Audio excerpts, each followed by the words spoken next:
Hey guys, what's going on, everybody? Alright, so today I'm continuing my little stint here with Play Iyslander and see if we can make it work. In my newest development, I am trying out. Excuse me. Excuse me, I just ate, so.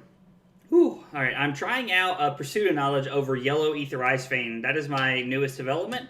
Um, Pursuit of Knowledge is a 2 for 4 that blocks 2, and it says if Pursuit of Knowledge hits, your hero gains an intellect for the rest or till for next turn or whatever.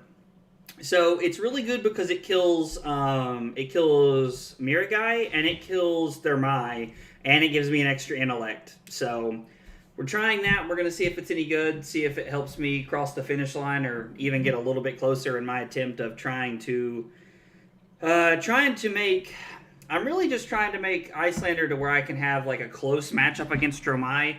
If I can make Iyslander to where I don't lose points against my good matchups, and I can make Dromai close, then I feel like that's a win. Like, I honestly feel like that's very good. Here's Pursuit of Knowledge. It is like Pursuit of Knowledge is a very good card and sees play in a lot of decks. Honestly, I think in conjunction with having 7 poppers and Pursuit of Knowledge, we might be able to try to scrape together some wins today and see what we can make happen. Haven't changed the sideboard at all. I'm debating if I want all 3 Hypothermias. I think Hypothermia is good, but I just think I think the matchups I end up playing, I just don't really use Hypothermia a ton. Like, it's good against Dromai, but honestly, most of the time I just end up fusing it, or I try to use it second cycle to be able to give myself an opportunity to stop their turn. Because late game, if I can get the score even remotely close, I feel like I'm in a winning position. I feel like that's how Iyslander as a whole plays. So,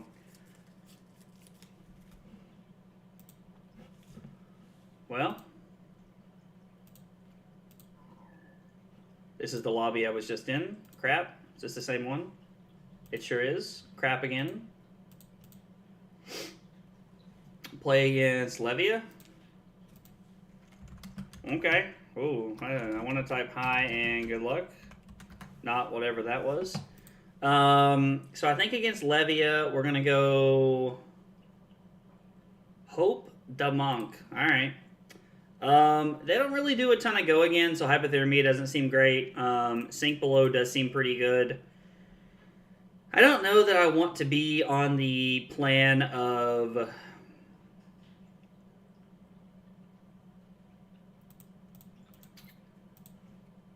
Yeah, I don't think I want to be on that plan. And I think I want Ironhide Gauntlet, Crown of Providence, Tunic. All seem like good cards here. Yo. LG, have fun. I'm going to assume he meant good luck, have fun. We're playing on Talishar against Levia, and I am going first. Okay, so, what is this? So my dude has AB1 here.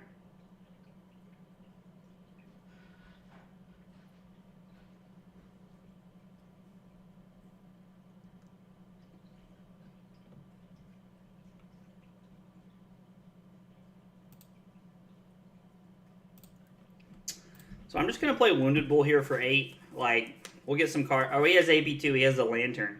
That's not bad. Alright, so he has AB2. I'm going to Arsenal the Ice Eternal here.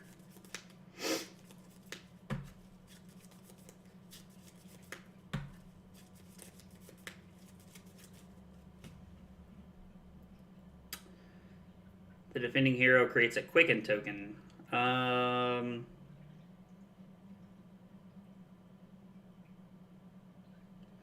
So I can block with the Pursuit of Knowledge here.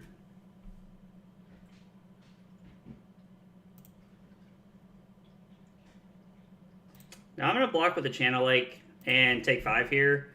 And I'm going to try to take some tempo.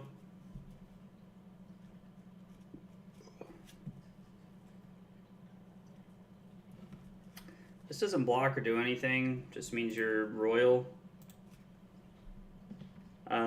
So I'm going to play Ether Ice Fame, pitching this, fusing with Insidious Chill.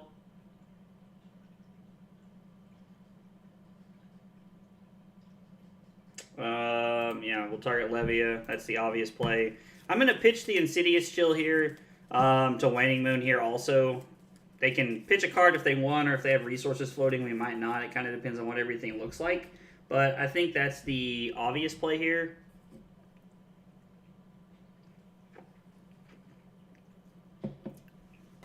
Would have loved to have seen Insidious Chill in the first turn of the game. Like, putting Insidious Chill or Amulet of Ice into play on turn 1 is just so good. They prevent 2.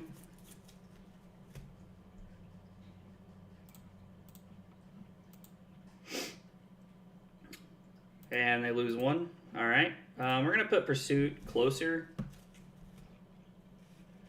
You may play your next non-attack action this toe as though it were an instant.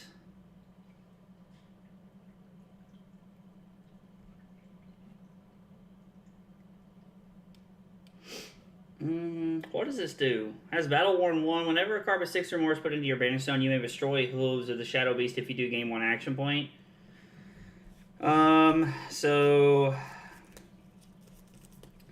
I can give them Frostbites. I don't really think I want to do that here, though. I think I want to block with Scolding, Ether Hell,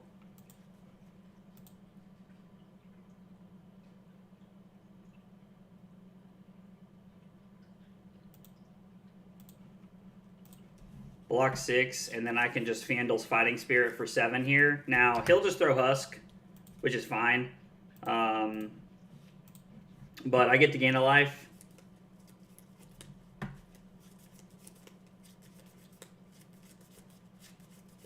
If my opponent ever tries to play like Blood Rush Bellows or anything like that, then we can basically just say okay. And just get them with the Ice Eternal here. That's going to be the plan.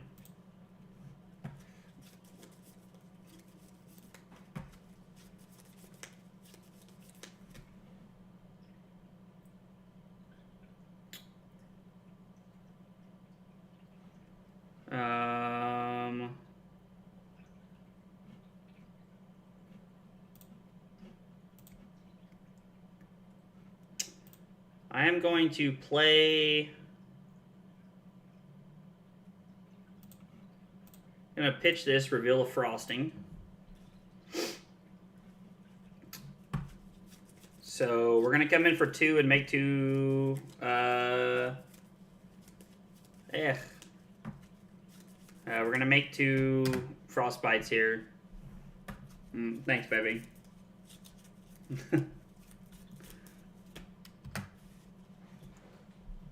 And then I think it's good to block with Scar for a Scar here.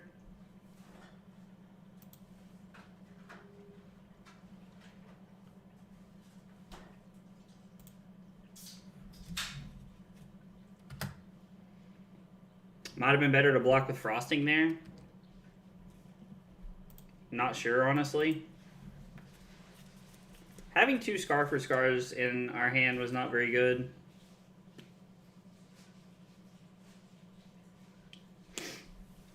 The Scar for Scar has go again.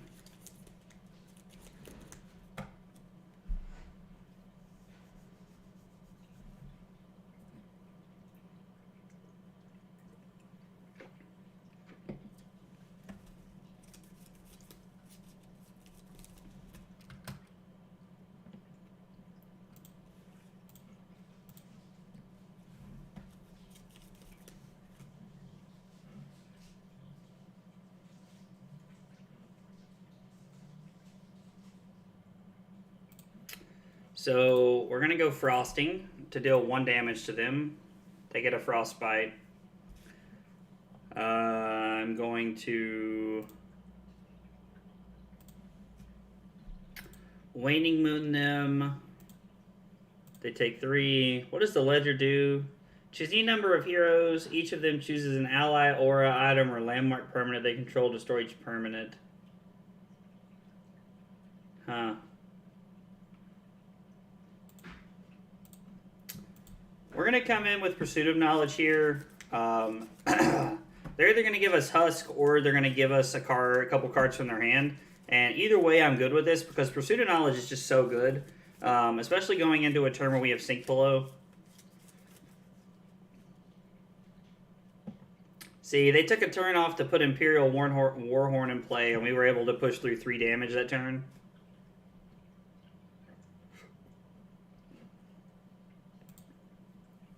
Yep.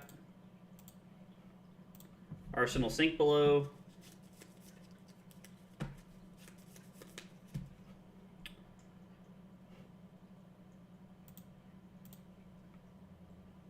So I like blocking with Scolding here. I mean, I was like, it's probably coming. Like we're gonna take 6 here. Actually, no, we're not. We're gonna Sink Below. Dadoy. I kind of like my hand the way it's set up, honestly. So we take 2. We play Ether Ice Vein, pitching Ice Eternal, revealing Frost Hex. Now, Frost Hex is probably not a card that's going to have a ton of value for us over the course of the game, but I do enjoy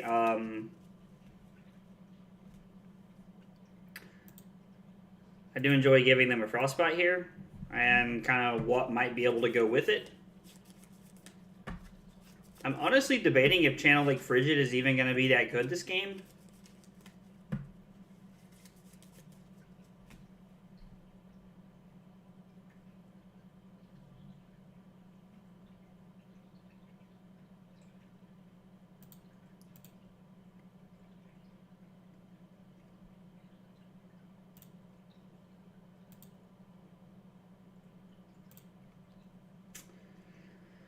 So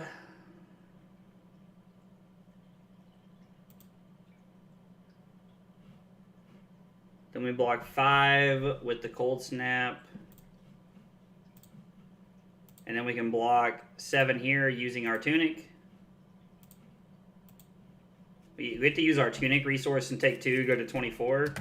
Feels pretty good. Before the turn's up, we're going to pitch Channel Lake Frigid to give them a Frostbite, and they'll take 1 here, which feels pretty good.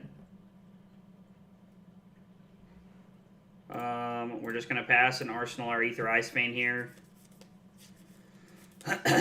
Now, I have nothing to fuse it with. It's a little awkward, but, I mean, it's not terrible. We're keeping pace with our opponent, which is all we honestly want to be doing.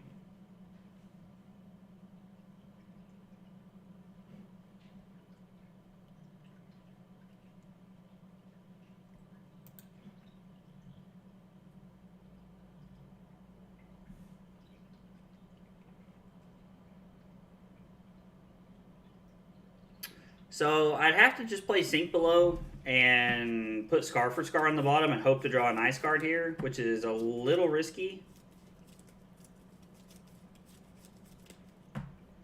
Or I can block with Brain Freeze, Scar for a Scar. Or I can block with Scar for a Scar.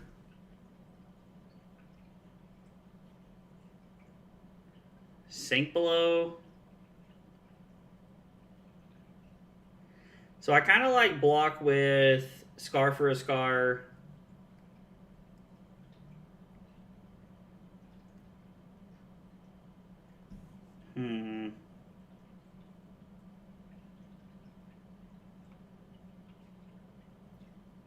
I'm just going to go to Sink Below here. I'm just going to go to Sink Below here, and we're going to put Scar for Scar on the bottom. And if we draw a nice card, cool. I was like, and if not, we're just going to leave things the way that it is. We take 2. Go to the end of the turn here.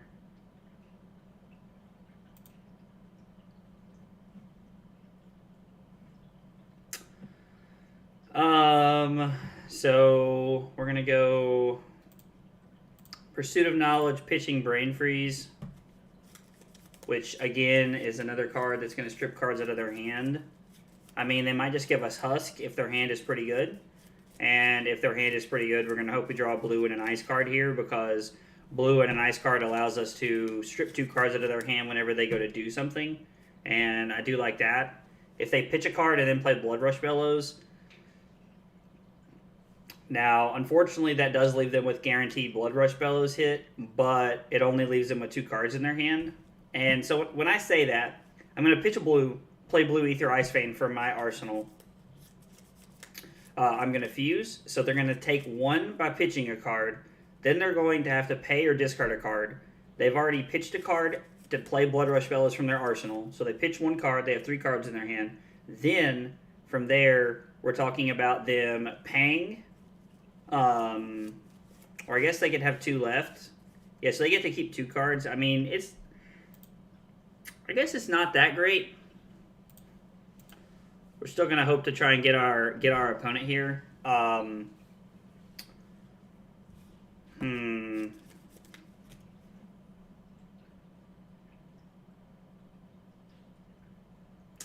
Banish 3 random cards. Okay, so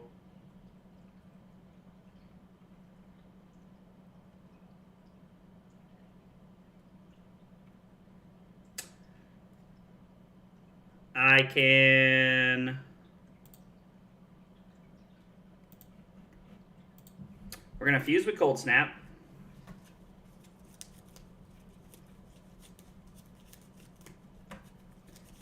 So they know about the Cold Snap.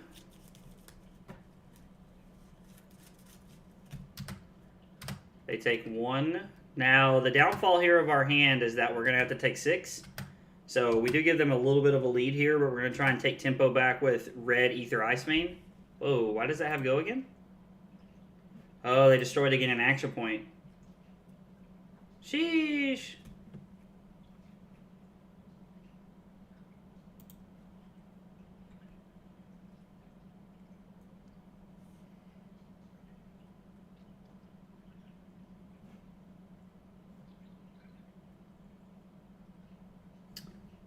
I think this is a turn where it's worth it. I'm not going to put a card on the bottom because our hand's set up very well.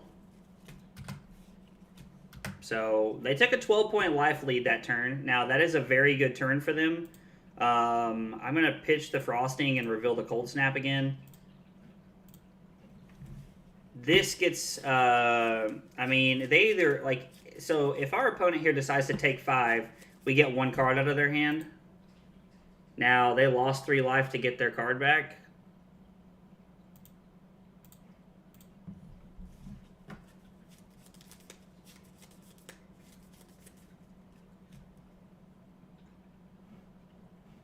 They're going to pay 2 to draw a card. Well, I'm going to go ahead and use Tunic here to Cold Snap.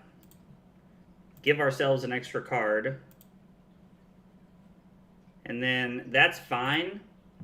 I want to be able to keep an Ice Bolt.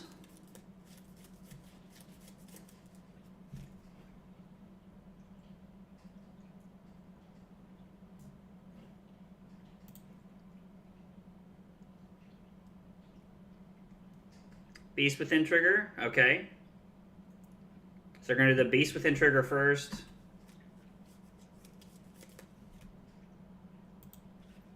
They lost 1 life and put a card in their hand. Now, so I think the best thing to do here is to block 6. I'd rather keep Ice Bolt in the deck than Frosting, I think. So now what we're going to do is we're going to pitch Ice Bolt.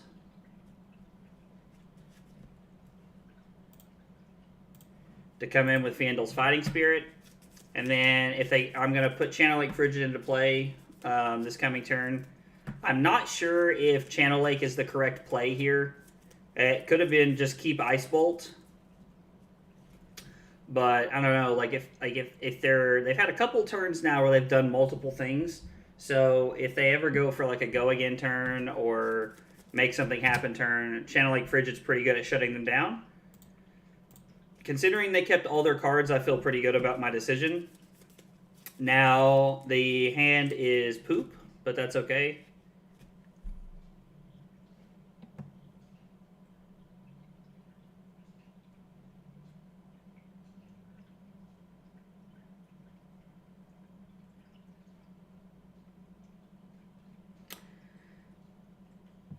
I honestly think I might just supposed to be with block with Insidious Chill, Wounded Bull, and Fighting Spirit here, and then save this for another turn, because I don't know how they're going to give this thing go again.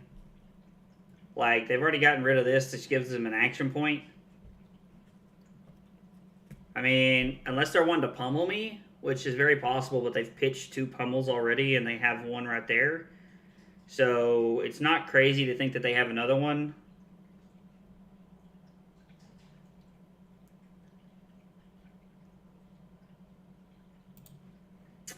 Yeah, I'm going to block Insidious Chill, Wounded Bull here. If they have a pummel, yeah, I was like, if they have one, they have one. There's not much I can do about it here. So I'm going to take 7 and go to 5. And I'm going to discard Enlightened Strike. Normally, having a Lightning Strike is just better because it's just a 0 for 7. But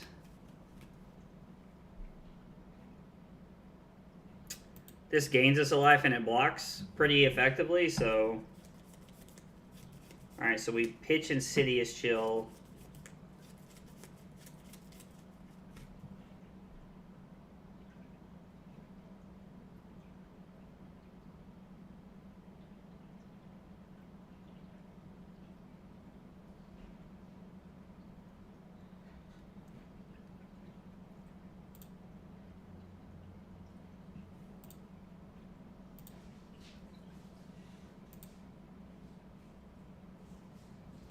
And I know they have another red in their hand.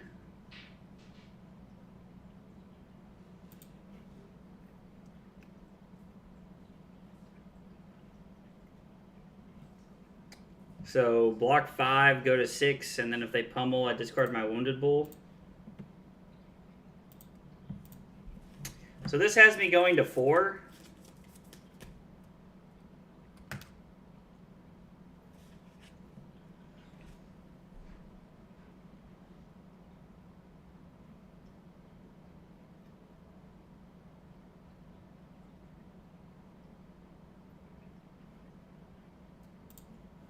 I think this is worth it because they're at 6. Like right here, like if they're taking this, like... Okay, so they pitch 1, go to 5. Now the Frost Hex goes off, and they're going to 4, which means my Tunic Stormstriders, like, is basically just going to, like, end the game almost on the spot.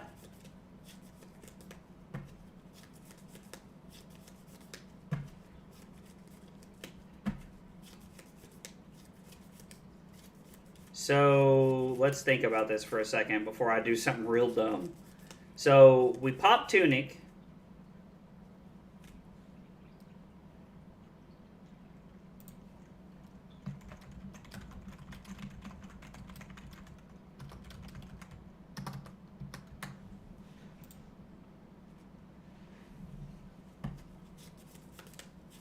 Gains Dominate.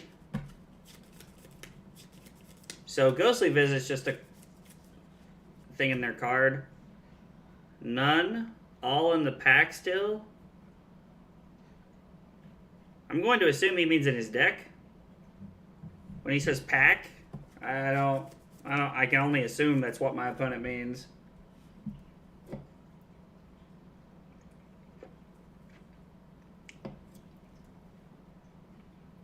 I don't remember my opponent pitching one or anything, so, like...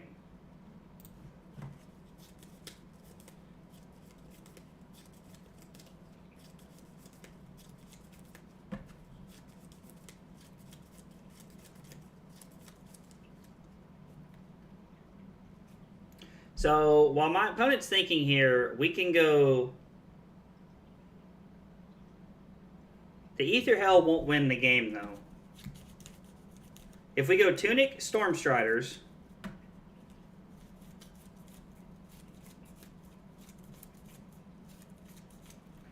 So, we go Tunic, Stormstriders into play Ether Ice Vein, pitching Polar Blast, reveal Ether Hell...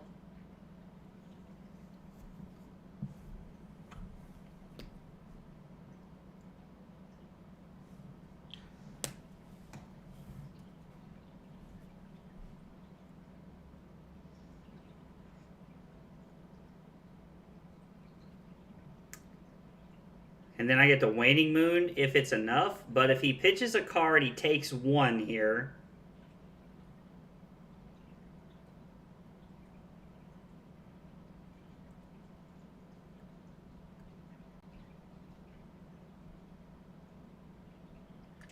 I could try to Ether Ice Fan on my turn, but that just doesn't do anything for me.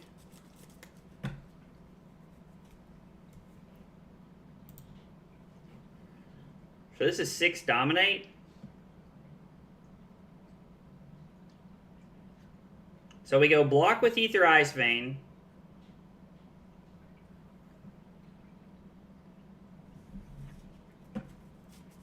We go block with Ether Ice Vein. On my turn, I go...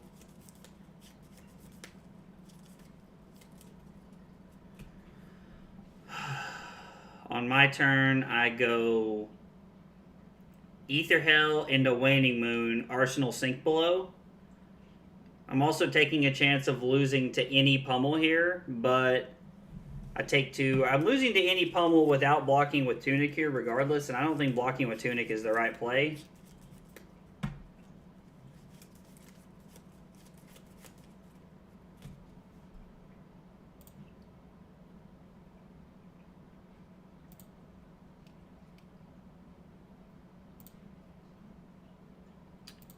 Okay, well, color me surprised.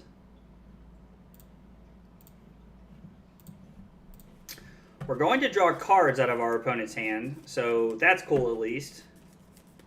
The funny part is, like, we're going card for card on, like, deck, so it's like we're not, like, really getting fatigued. Like, oh, excuse me, Dromai just fatigues the crap out of us.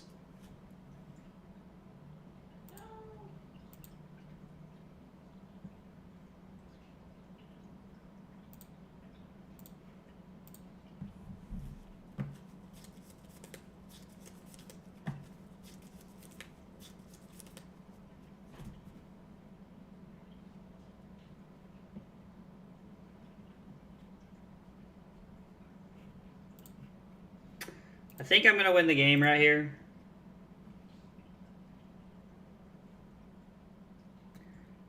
My...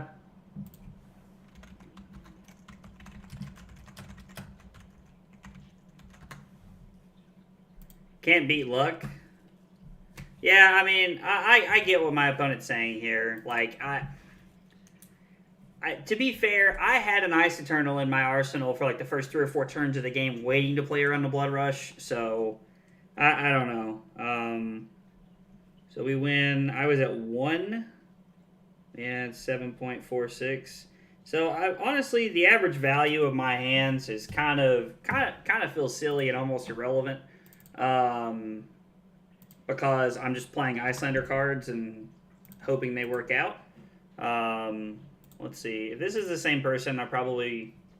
Yeah, I really don't want to play against Levy again. Like Levy is a cool deck, but I'd rather just, like... I'd rather play against something else. Like, Levy is not something you'll see a ton at a high level. Like, if you go to a calling, you might play Levy at one time.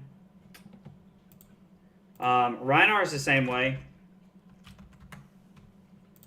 in my opinion. So we're going to go Crown, Tunic, Ironhide Gauntlet, and then we want Sink Belows for Amulets again. I think is a very fair trade.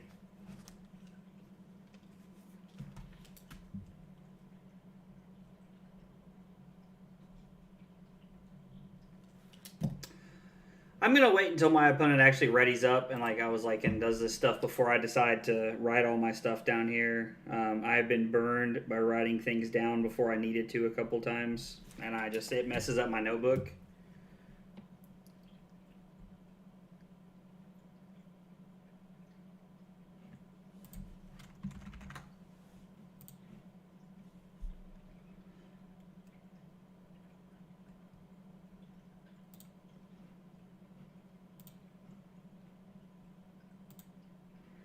Yeah, so my opponent forgot his Null Rune. Like, I get it. Like, it wouldn't be much of a game because he can't stop anything if he doesn't have Null Rune. And honestly, I'd rather play a real game than a non-game. Player 2 lost, and we'll choose first player for the rematch. So I might have to write second down here. That's the only downfall of that, is that my opponent might choose to go first. I mean, they might choose to go second. I don't know, like, because they want tempo. Like, I don't think that's crazy. Yeah, player 2 will go first. So I'm going to change that because I'm going second this time around. When you attack with this, draw a card, then discard a card. If 6 or more is discarded this way, it gets +2.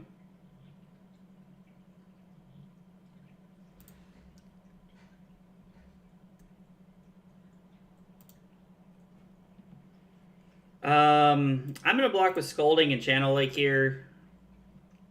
I really want to keep the Pursuit of Knowledge in my hand because that will force... they only have one equipment block here.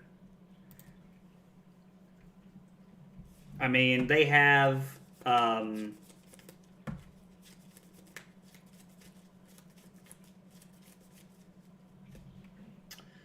they have Tunic if they want it, but I just don't see them using that. Let's see. So, Pursuit of Knowledge. I'm going to go ahead and... Like, honestly, none of this feels good if you want the truth.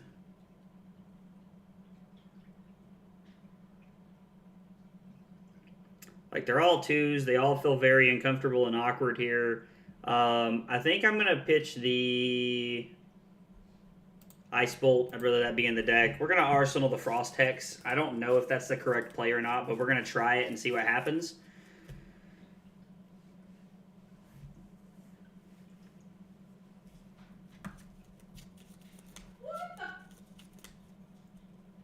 Something happened in the other room.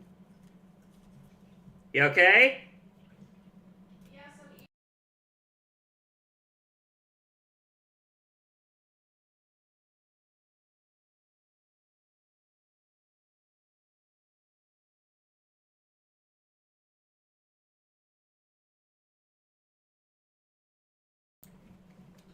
Carly's being attacked in Minecraft.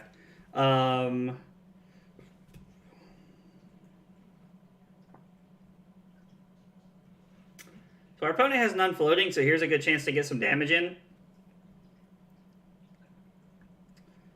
I think I want to keep the Cold Snap, so I'm going to block... Well...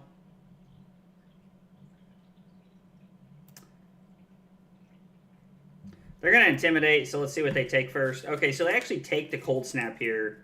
So I'm going to block Frosting, Scolding, take 2. Put Frost Hex into play.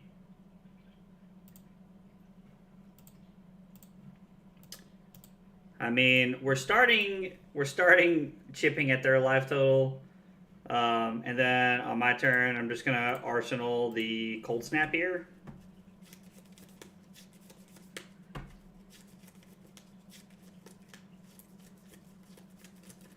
What does Wild Ride say?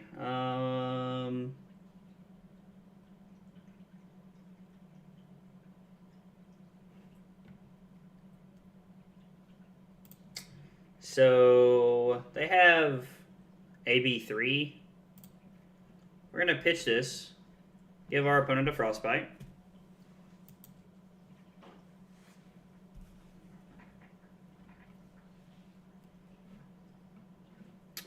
We're going to draw a card.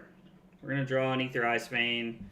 Part of me wants to block with the Ether Hell, pitch the Ice Vein for Findle's Fighting Spirit, and then...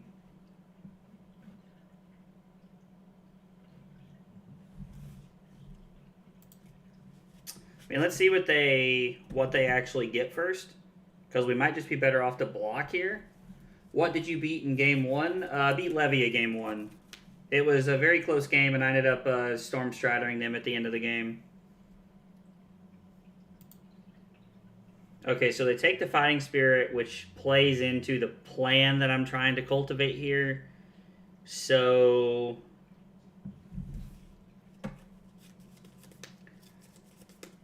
I think I'd really use my 2 resources to deal 3 to them here after they play something. I'm gonna block with the Ether Hell. I'm gonna take 3. How are you today? I'm doing all right, man. How are you, buddy? I've been playing Minecraft with Carly, and now I'm trying to continue my grind of getting better with Iyslander. I mean, this could be a pummel. If it's a pummel, we're in pretty bad shape. Because if it's a pummel here, I was like, I'm forced to make the decision of discard Ice Vein or Sink Below, and I think the decision is discard Sink Below, so that I can pitch Ice Vein to play Fighting Spirit. Ether Hell? What am I saying it wrong? Are you making fun of the way I say it?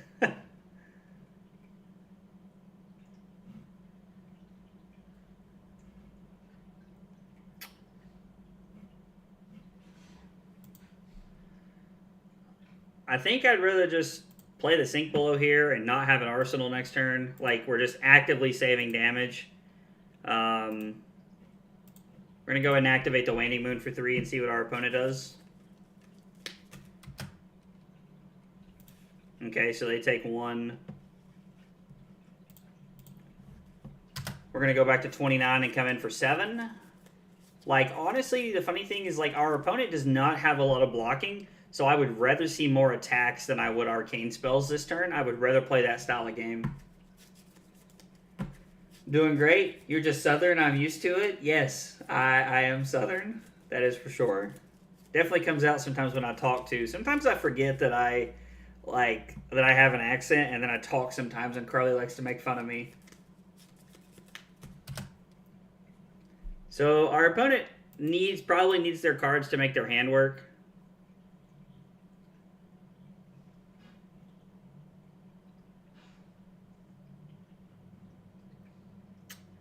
Yep. So the funny part is this is actually a really good hand for them because they get to discard Skullcrack, gain a resource, and then they get to club me afterwards for 5. This is a really good hand. So 6 go again. They take the Ice Vein. I'm trading 2 for 4, which is just bad. But if I'm going to Ether Ice Vein and try to take some tempo on my turn, I need all of my cards here.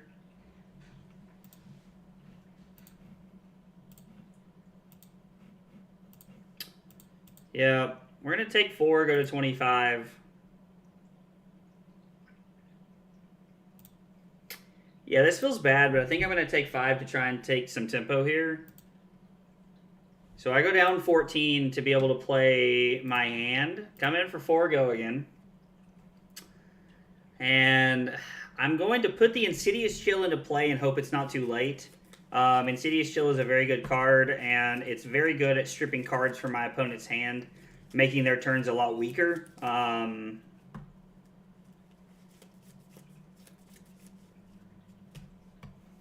What does this thing even do? If you do gain 1 action point.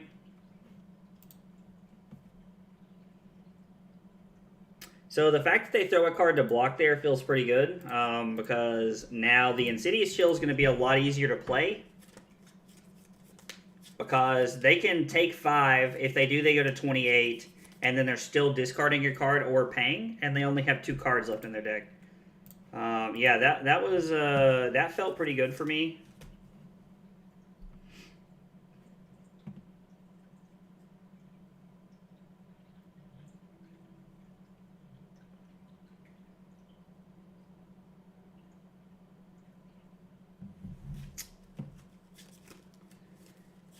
So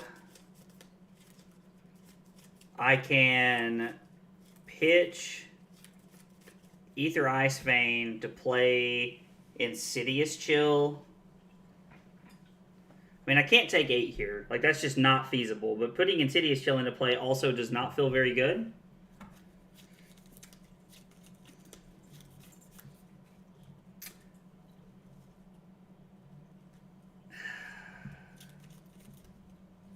Am I blocking Frosting, Pursuit of Knowledge, go to 17, put Insidious Chill into play, Arsenal Channel Lake?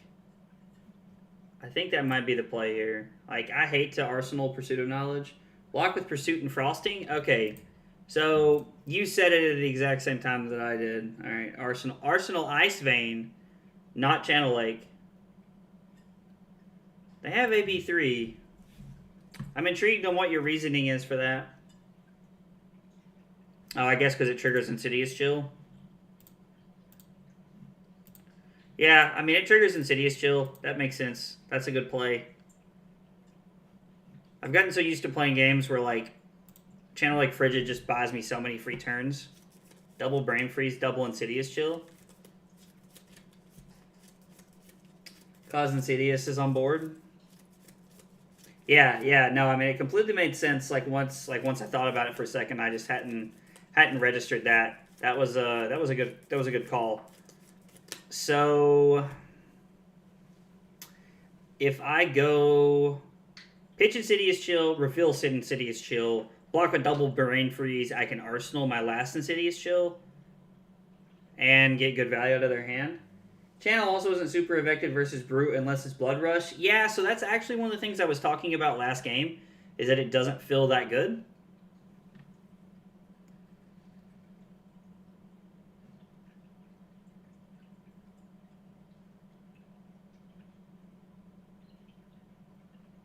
This is so good. Like, he's discarded Skullcrack multiple times here.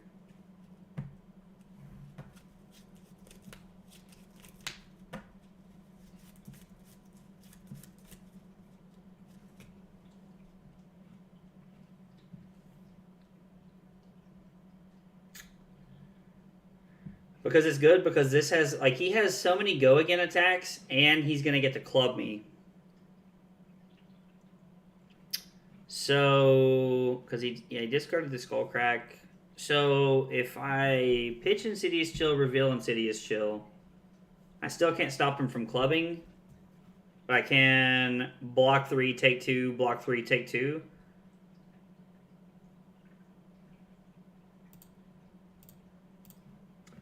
I think that's the play to make. Taryn, what are you doing? You silly little cat.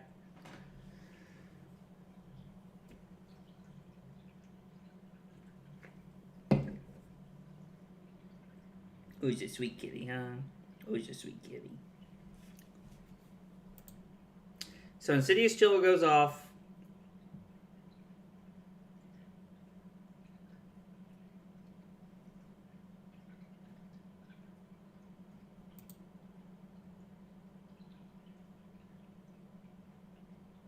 My opponent gets to Intimidate twice, which leaves me with not very good blocks, honestly.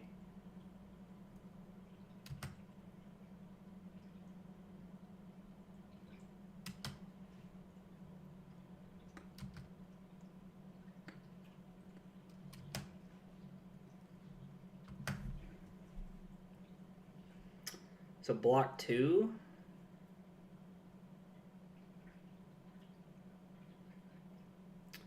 So there's not a good option because I'm left with 2 cards either way, and I don't get to block regardless.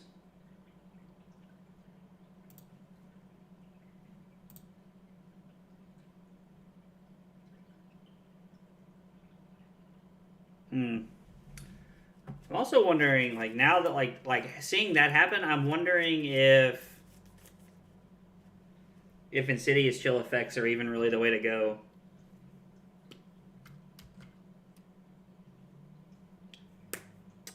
Or maybe I just need to force them on my turn, like block on their turn and then just like let them come through on my turn.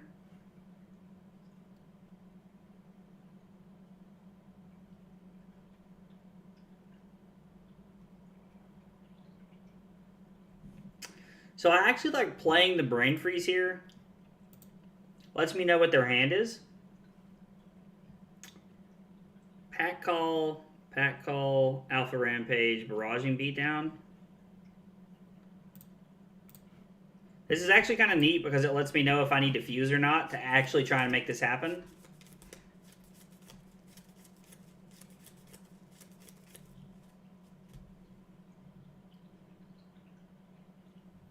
So I think I'm just gonna... Well, I mean, we have to see what they Intimidate. But they get to Intimidate twice here, which is much bad. And of course, they take the 2 cards I want to block with. So if I block 2, take 7, I go to 2. I get the crown to the bottom.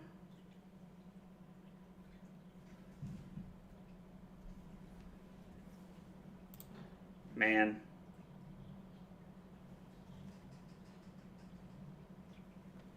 Okay.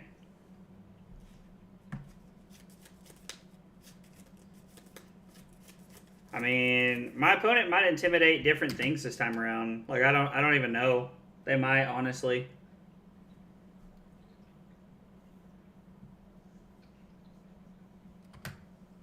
Intimidate that away. Okay, awesome. You'll love to see that.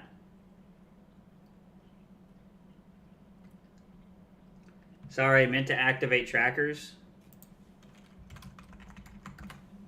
No worries. I mean, it does change the game a little bit, so it's a little unfortunate because I have to play differently now.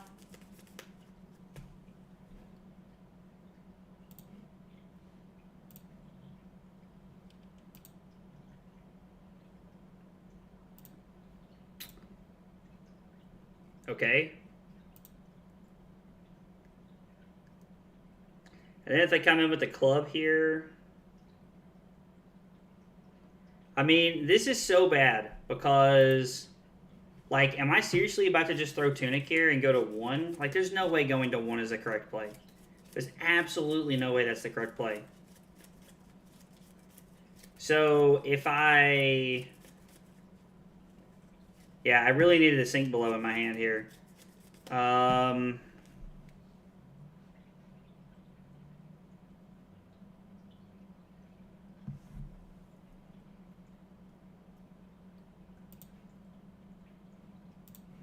Yeah, I think this is the right play. Block 4 here. Like, one of the things that I feel like I've really fallen victim to while I'm playing...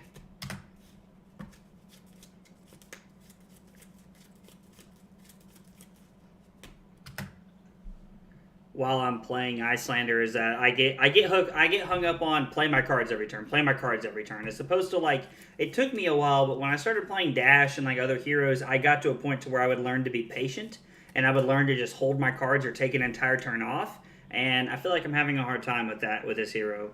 It is a real shame, but I think that I need to just...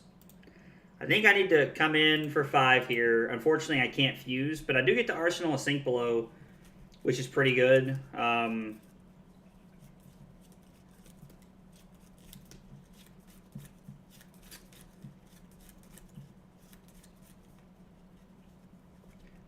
I don't know. Like, I think if I learn to not just get in the mentality of play my cards every turn and the mentality of I don't always have to arsenal a card. Gosh.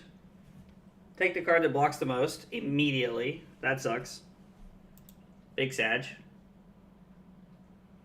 So, okay. Wild Ride. Get wrecked? Yeah.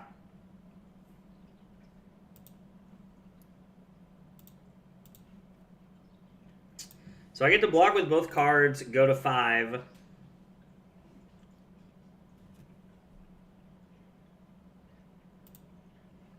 And then when my opponent comes in with a club here, I get to sink below to block 4 of it. I go to 4. I mean, that was a good defensive turn for me. I'm not going to win the game playing defensive turns. Yeah, I'm just going to arsenal my sink below here.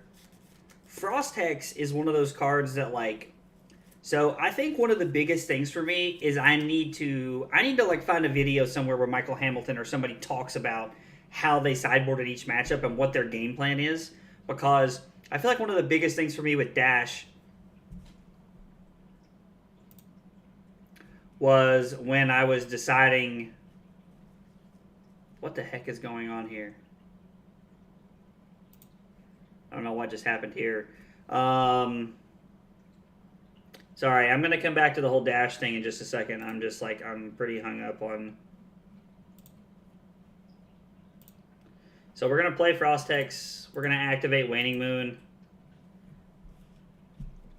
Like, play Energy Potion and pass is a very weird turn from my Brute opponent. Rather see Scalding. But anyway, what I was trying to say is that when I was learning to play Dash, I didn't know what matchups to play aggressive and what matchups to play defense in. And now that I know that, I've become a lot better Dash player. Understanding your role in a lot of matchups is very important. Now, the whole Frost Hex Insidious Shield game plan is very good, but it's only good against certain matchups because you have enough time to set up that board and try to do that.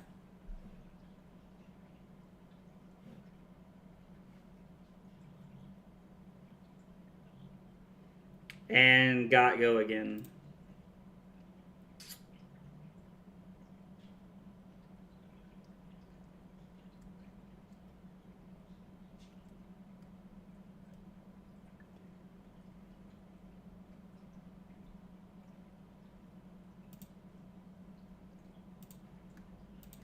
So we're going to block 5.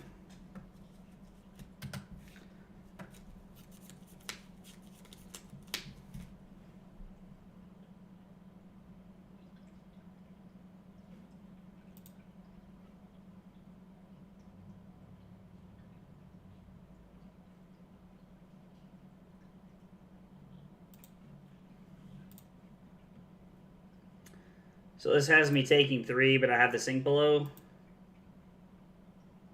Now, I have nothing to sink, but did have a sink below there. They had go again, and if they had go again, I was just dead. They've already broken their leg piece, so I'm not worried about them gaining an action point. I'm very intrigued to see people playing this over Scabskin Leathers. It blocks for less and has less upside, but it also has way less downside. It is consistent, and consistency is keying for a lot of things. Okay, they take a Polar Blast. All right, so we're basically just gonna say we're gonna do that.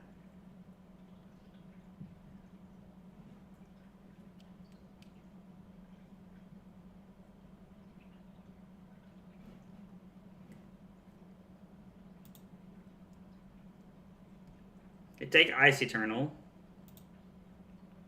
They only lose 1 life.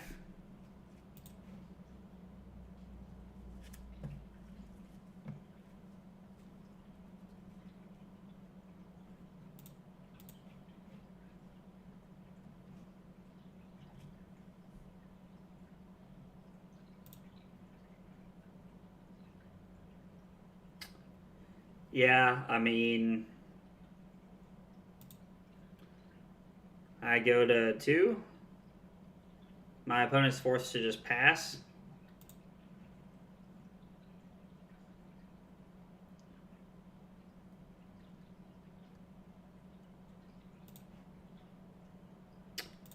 So we're going to deal 2 and give them a Frostbite. So this has a potential of being a 1 for 4 right here.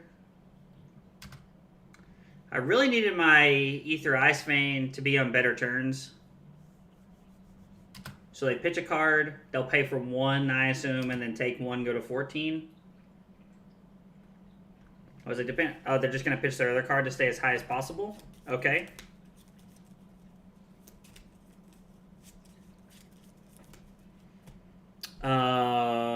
I think Polar Blast getting me an extra card is better.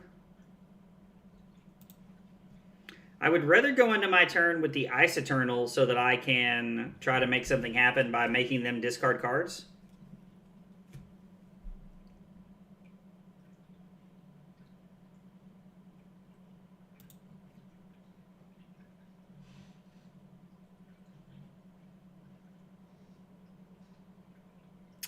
So, yeah, I think I need to pitch the Brothers in Arms here to try and make something happen. Okay. So they're going to crack their Energy Potion. Fiendl's Fighting Spirit is a good one here. They get a Frostbite, which I have no doubt that they'll be able to pay for here. Okay, so I have no ice cards to fuse with. Oh, man, that is so good for us.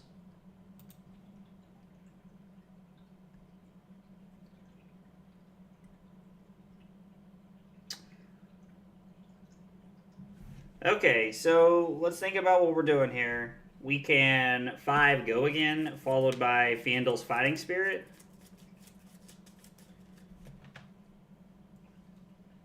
Yeah, I mean, it's that 5 go again, followed by Fighting Spirit.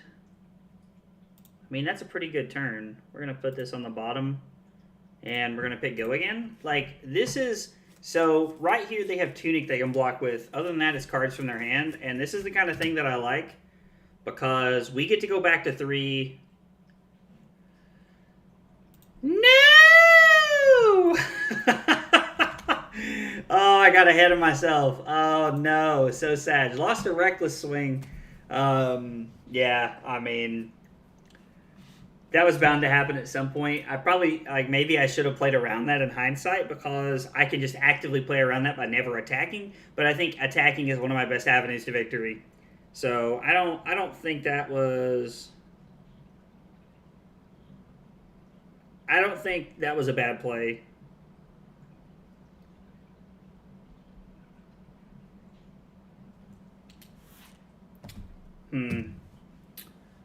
I think I picked a good line. I mean, they have good cards. Oh, how the turntables have? Yes, exactly. That's honestly, like, not much to be said about that. I think, like, considering their turn ended, I think I made the right decision.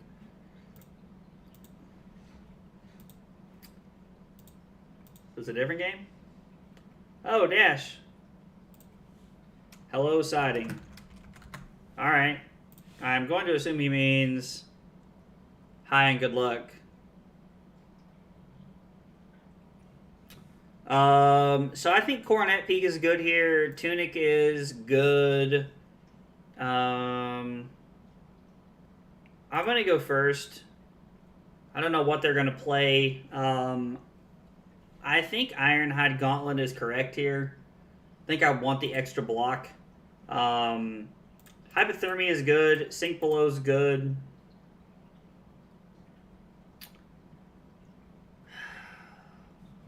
I think Pursuit of Knowledge is a pretty good card here, because they're going to be running Viscertronic Model, Goliath Gauntlet, and then the Achilles Accelerator, which means the only thing they have that blocks is Heart.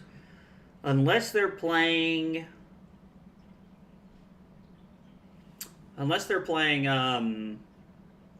the Control Dash list, which is very possible. And in that case, they'll have 1 blocking piece, and it'll cost them 1, and they'll have Tunic.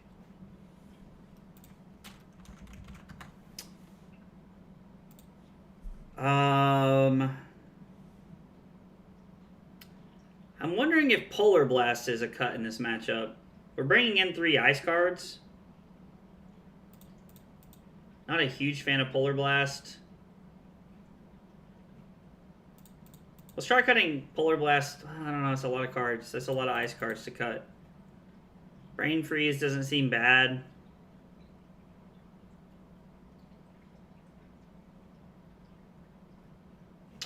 I'm going to play 63. Run Blizzard? Oh, well, my bad. I should have looked at the chat before I decided what I was going to do. Yeah, Blizzard definitely seems pretty good.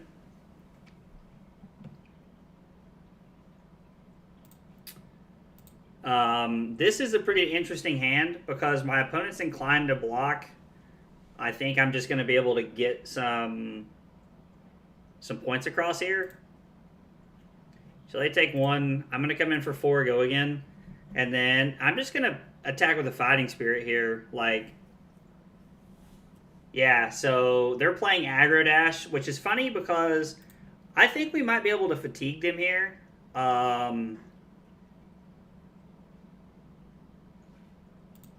I still think coming in for 7's right. Like, if they don't want to block, then they don't want to block. Cool.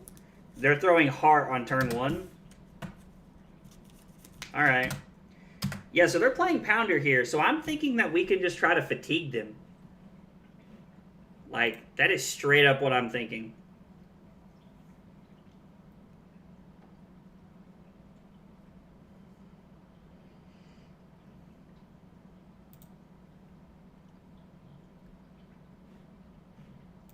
Okay.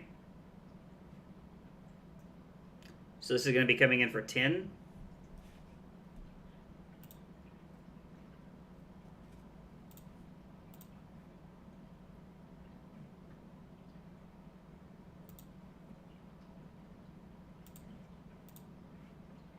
I think I'm going to put that on the bottom and like try to draw a 3 block here. The more cards I can keep in my deck, the better. And they're playing high octanes in their list too, which means like they play Techlocore.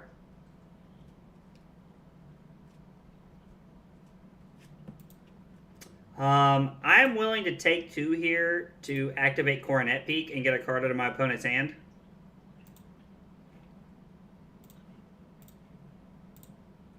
Keeping a card in our deck and getting a card out of their hand for their turn is very good. If you're fatiguing Coronet over Arsenal every time, if you're fatiguing... Yeah. So in my head, like, I want to try and fatigue this matchup and see what happens here. Because I think it might be good enough. Honestly, I think it is good enough.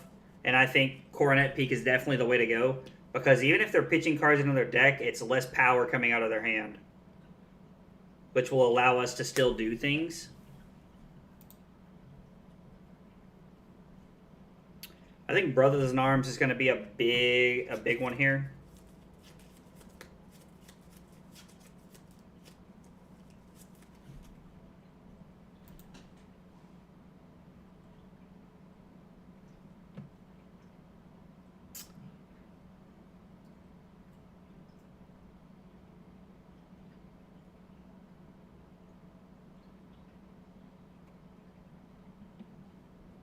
Now this is not a great blocking hand. Do I block 4 here and try to come back? So I block 4, take 6, go to 28. Just throw it all? It was a consideration because we only take 1 here. Yeah, I don't know. We'll see what happens. All right, I'm going to commit to hard fatiguing this deck and see what happens. They've already used Goliath Gauntlet. Their pieces are designed to...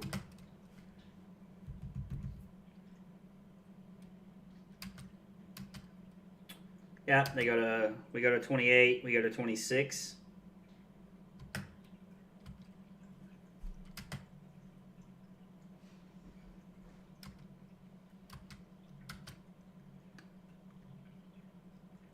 So this is going to be a really good one because Brothers in Arms can just, like, with Tunic, it's just a 1 for 4, or just blocks for 4, which is really solid.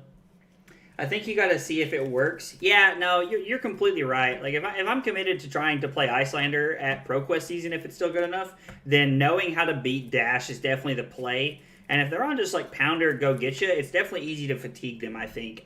I think, anyway. Because you just got to make it through, like, the first 3... So 3. I think you definitely got to make it through Pounder. Like, being able to make it through Pounder, like, definitely says a lot. I think I might have Dash List for you, though. What do you mean? Like a new Dash List? Like, I was being serious the other night when I said that if Dash is a very popular deck being played, that I think that playing your control list is the way to go.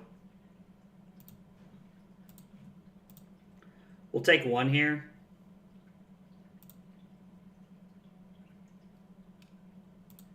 Well, they're churning through their cards pretty quick. I'll give them that. And he puts another Tekla Pounder in play. Okay. I mean, that's a good play. Like, that's a good play for our opponent. Sorry, words are hard to type on my phone. Dude, no worries, dude. No worries.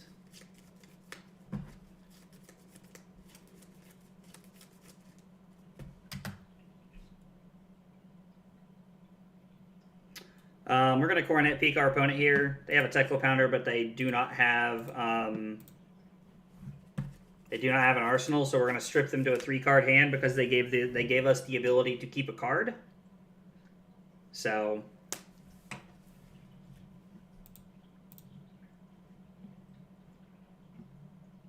Hypothermia is a good one.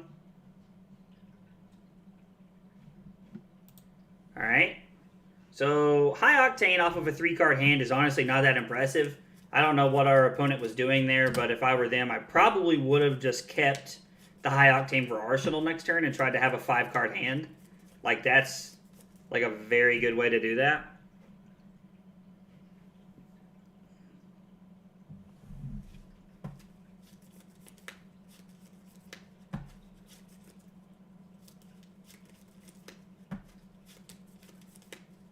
Okay.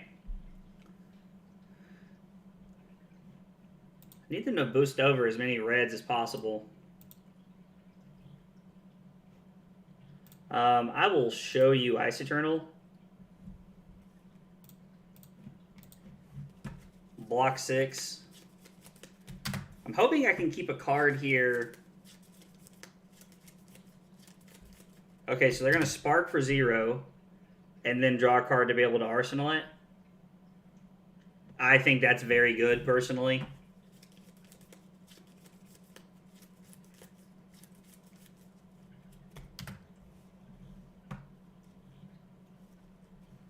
They drew another Spark and they had another action point.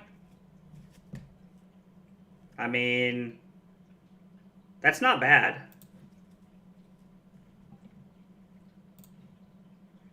We're going to pitch the Cold Snap to Coronet Peak them to get a card out of their hand. Now, the 2 Teclo Cores make it to where they're just going to pitch a blue here. It's not going to matter because their blues are irrelevant. Toxic Undoers without asking permission, facepalm. I mean, he didn't undo anything, but people are, like... People are pretty... I don't know. People undo pretty... like, a lot more than I would. A lot more than I would say I'm okay with.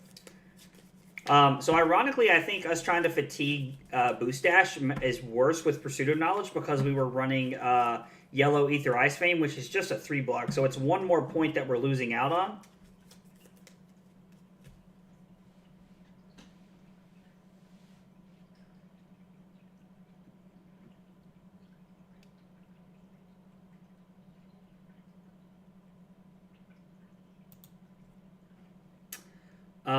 We're going to block 3,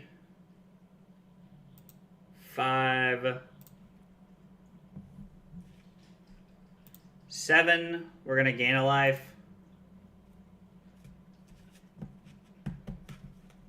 And then I'm going to play the Hypothermia because I don't want my opponent to be able to do anything else this turn. I can shut their turn down here, and then I have the ability... A turn that would have been very good for them because they have double Teclo Core. And then I can Coronet Peak them here.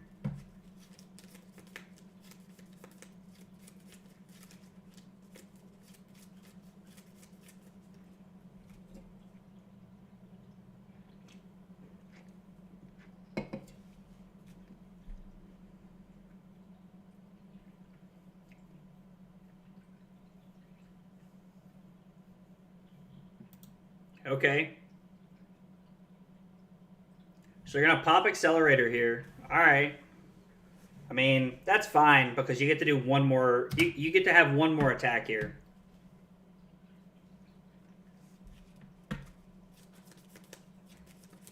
Like, I don't think our, like, they're going to Spark of Genius.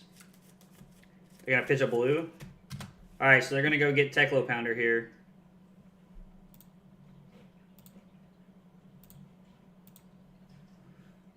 We're gonna pitch Polar Blast. I mean, they've been moderately lucky with their boosts. They've boosted only 2 reds in 9 cards. They pitch a Payload. Okay, so that's something to think about for sure. Channel Lake Frigid's not a bad one to think about.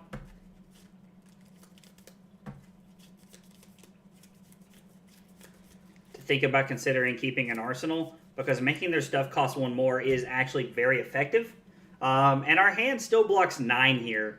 Actually, our hand blocks 9, and it can block 11 if we need it to with the Tunic Ironhide Gauntlet here.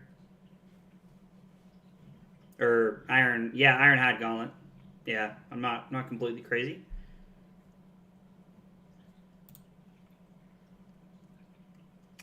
Block, Scolding, E-Strike, Gauntlet, activate Tunic. So block all 8 of it. That's the first time we've had to use an equipment. They got rid of a maximum velocity. You love to see that. I'm going to block 3 here.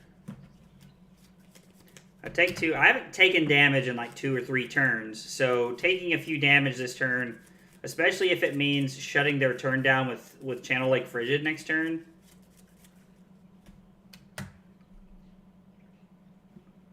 They get rid of Harpoon 0 to 60.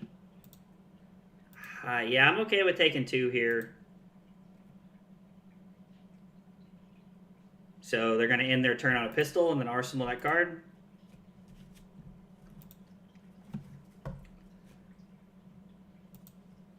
Oh, they're going to pistol me a bunch of times. What dang about that? Yeah, I mean, it sucks, but I think this is the play we have to make.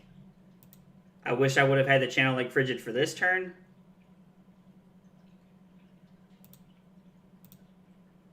We're going to go to 15, and then if they're going to pitch their last card, we're going to go to 13, which is going to leave them with 18 cards in deck, and we're going to be at 13 life.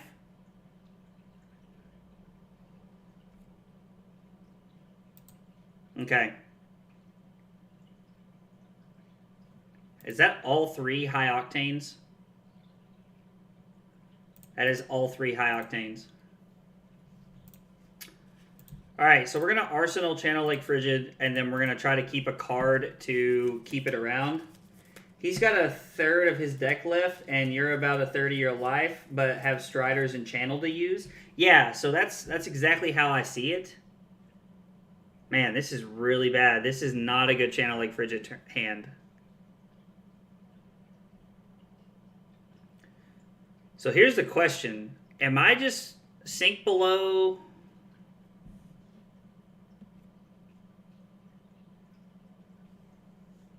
Just block? Yeah, I know. God, this is rough. See, this is what I was talking about earlier when I made the comment, be patient and make good decisions. Like, being patient is not something that I have developed with this deck yet.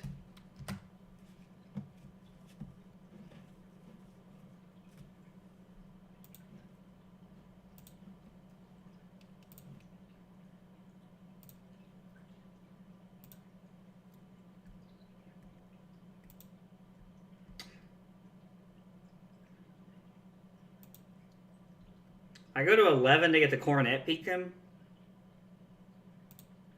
Yeah, I like Coronet Peak here over the 2 life. I think I'm at just a high enough life total to be able to get away with that. Because I'm taking away their 5th card, and I get the Channel Lake Frigid this coming turn. I also haven't blocked with the Coronet Peak, and I really want to get through one more turn. So this is good because I can pitch... let's see here. I can pitch Pursuit of Knowledge, use my other one to block with Brothers in Arms for 4. And then I can use Ice Bolt to Coronet Peak to leave my Channel Lake Frigid around, which might buy me just enough.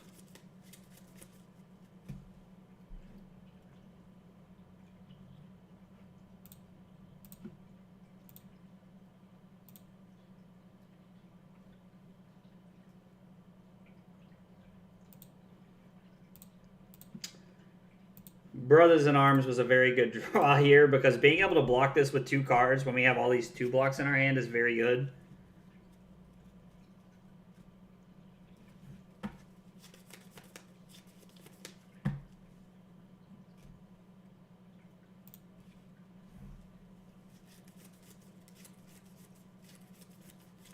They get rid of another BIOS update. So I know they have a payload left somewhere in their deck. Now, they might be on only the 2 payloads, or they might be on only 1. I don't really know what their game plan is here.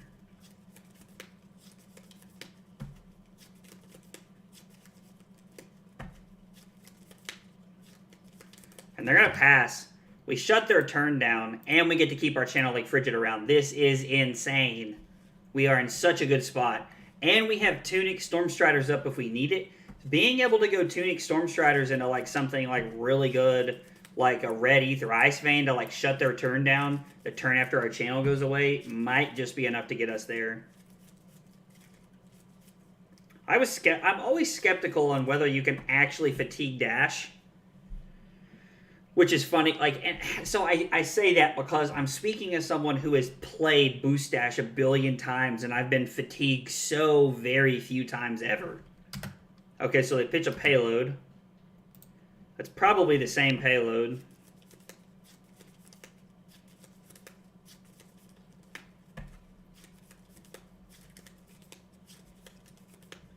I just have to make sure that I don't get got by the payload.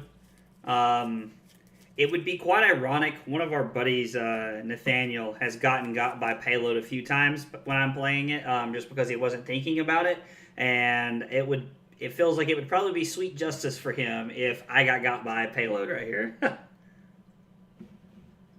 Who sent you? Sent for me? This looks like a... Coming in for 2?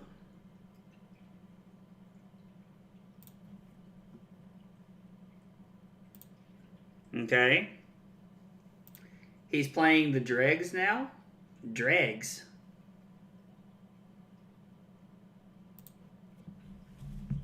What are Dregs? What are you talking about, dude? Google it? Okay. So... We're going to reveal Channel Lake Frigid. We're going to hit him for 5 here. Which he can take the 5 and get rid of a card. But then I can also Waning Moon him to keep my Channel Lake Frigid around 1 more turn.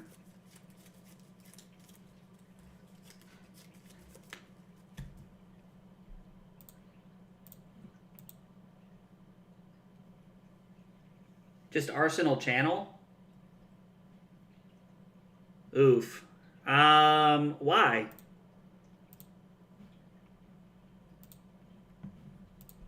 I like the idea of keeping the one I already have in play. Like, so why is it like, so in my head, let me explain to you why I think what I think, and then I want to hear why you think that. I have to pitch a card from my hand to put Channel Lake Frigid into play. And then I have to and then I'm down a card. And now I get to have 4 cards here and keep that in my deck. Because if you pay for it again, you get another 2 turns. Yeah, I guess that's true. I'm giving up 1 turn versus 2 turns. Hypo is a W. Yeah, so the 2 turns make sense. And yes, you are completely right. Hypothermia is an insanely good card here. I'm going to block with the Frosting. I think I'd rather have the Ice Eternal in my deck.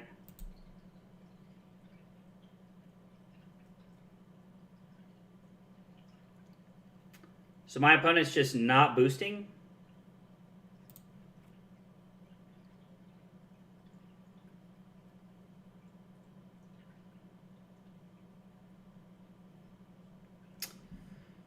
So I'm going to activate Coronet Peak by pitching Wounded Bull Ice Eternal here, and then Arsenal the Hypothermia. Because if my opponent does boost, then...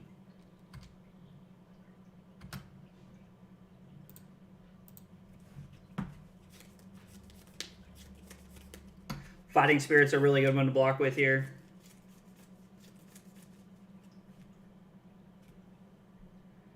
And banish Payload and did Grant go again. So this is going to be for 3, and I have to give them an equipment here.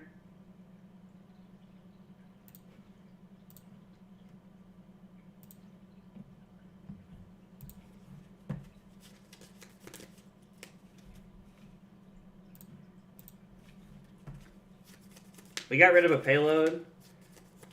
I would have hit for 8 because of the way he's playing. I don't think it'll matter, though. So I don't think it'll matter either, but I did think about it. I did think, does it matter to do this?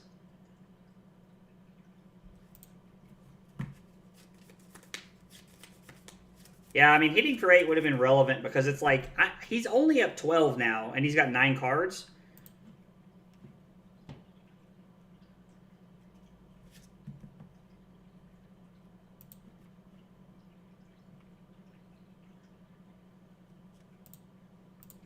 I like coming in for 7 because we go up to 12 here, and I get to keep a Pursuit of Knowledge in the deck.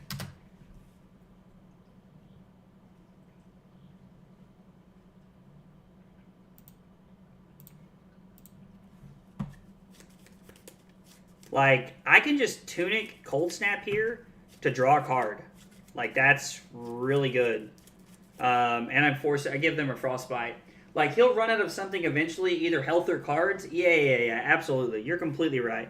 Like, I think the way the game has been played, I think I've already won, personally. But it's all about formalities and drawing it out and playing it out at this point. Like, because he's only up 4 points here.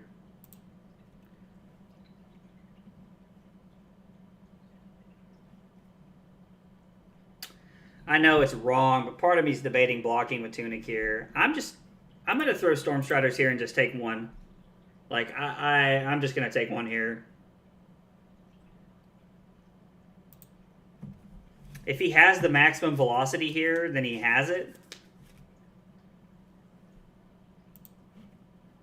So with 5 cards, I think I stand a better chance of being able to keep for peak than anything else, so I think I'm going to throw Tunic here. No, I can go to 10 and give Tunic and give Peak here, and no, because it is definitely correct to block that way. All right, I'm done thinking about it anymore. I believe there it's definitely correct to block with the Tunic. Yeah, you win basically if you're not sub 10 HP and he's at less than 18 cards, because average only are 4 or 5 reds. Yeah, absolutely. So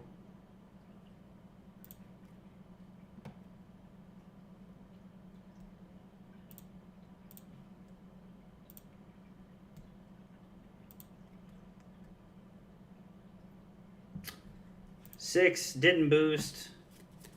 I'm just going to activate Coronet Peak by pitching the Ice Bolt here, and then just Arsenal the Frosting. The Frosting is nice because I can play it whenever I want to.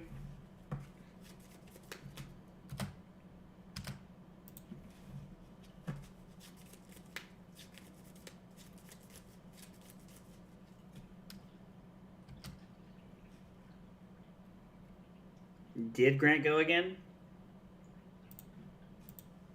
So we'll block 3. I like keeping the E-Strike here because, I mean, it's just good.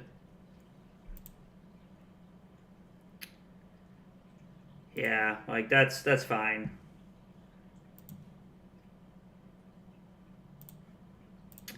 I'm not gonna let you get away that easy.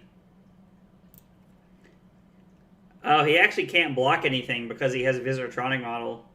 He got rid of his accelerator, and so he actually can't do anything about it, which is pretty funny.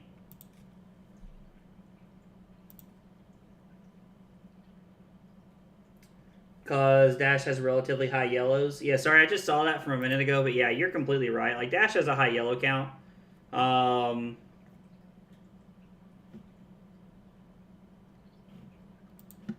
I'd rather just do this here.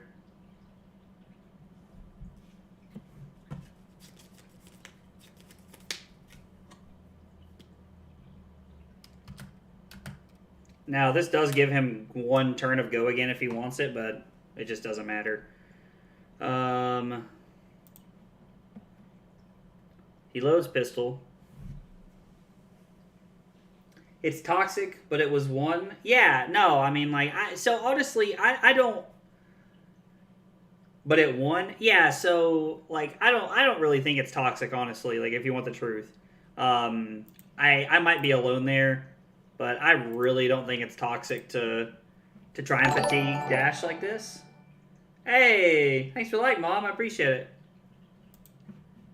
The days that I never thought I would be thanking my mom for liking my stream. That's funny. No, it ain't. It was my idea. It was your idea to fatigue him, and I'm glad that I tried it because now I know that that it is feasible. So I'm going to play Ether Hell pitching Channel Lake Frigid here because at this point we just have to get in the points. Like we have to make it happen here. And then I'm going to Waning Moon for 2. My opponent can pitch cards if he wants to. It doesn't matter. And then I'm just going to Arsenal the Sink Below here. Like, because we have it lined up. We just have to make it happen. And with this plan, you could have sideboarded so much more efficiently. Oh, 100%. 100%.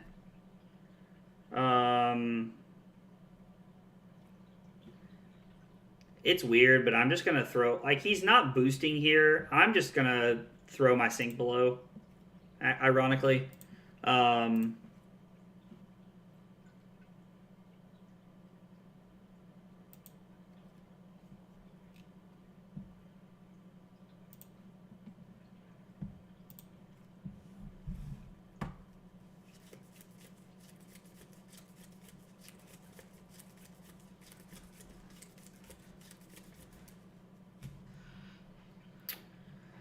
So, Arsenal Emeritus Scolding is the correct play. Why hasn't he conceded yet? Blows my mind. I mean, like, I don't know what hope my opponent is hanging on to here with no cards in his deck. Like, I understand the sentiment of what my opponent's going for here, but it...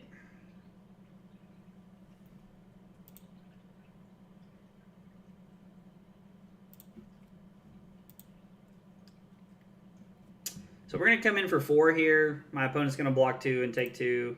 And then I'm going to block with Insidious Chill. Because, I mean, maybe putting Insidious Chill speed, like putting that into play speeds the game up here. Probably does, but...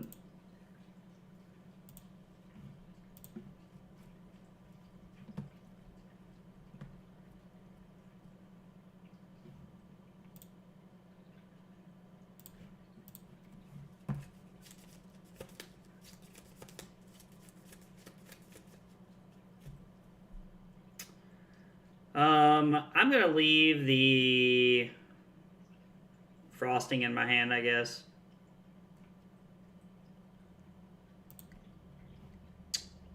Let's see. So we're going to have 1 floating. So it's going to be...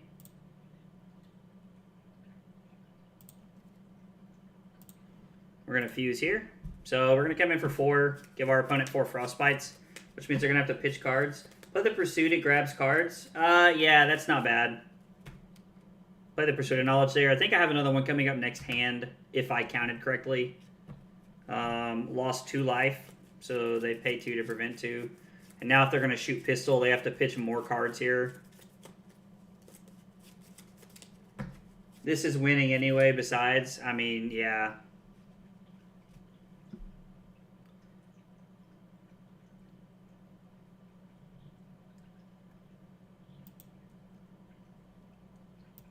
I'm just going to go to 6 here. Like, being at 6, there's no chance that I'm going to die because I have the Coronet Peak. So even if they do come in with another payload, most lists do not play all 3. I am the one weirdo in the world that plays all 3 payloads instead of all 3 maximum velocities. But like even if they do have another payload here, it's just not going to matter. We just have to keep putting cards into Arsenal that allow us to slowly chip away damage here.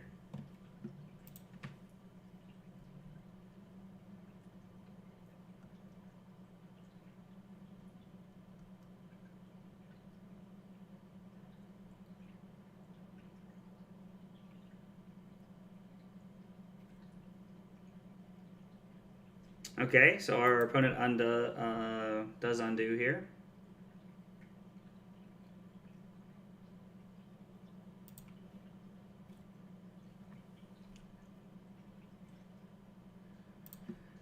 Just going to block with a Polar Blast. Just going to play Ice Bolt and then Arsenal Ice Eternal.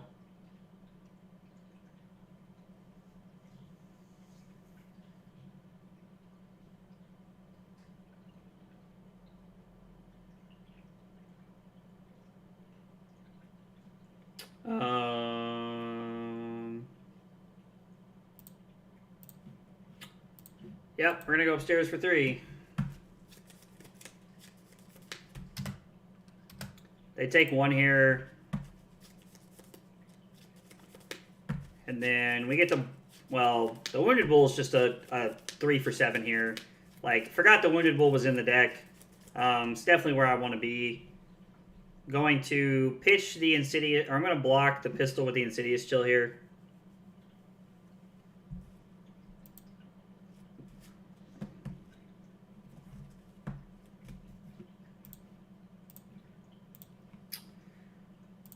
Gonna pitch the Wounded Bull, or I'm gonna pitch the Ice Bolt to play the Wounded Bull here.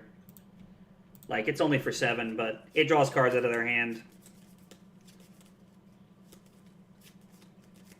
So having the Pursuit of Knowledges and having the 1 Wounded Bull here was actually really solid at the end of the game, because if only you drew that 8. If only I drew that 8. What are you talking about? If only I drew that 8. So I'm just, when he goes to do this, I'm just going to play the Ice Eternal. There's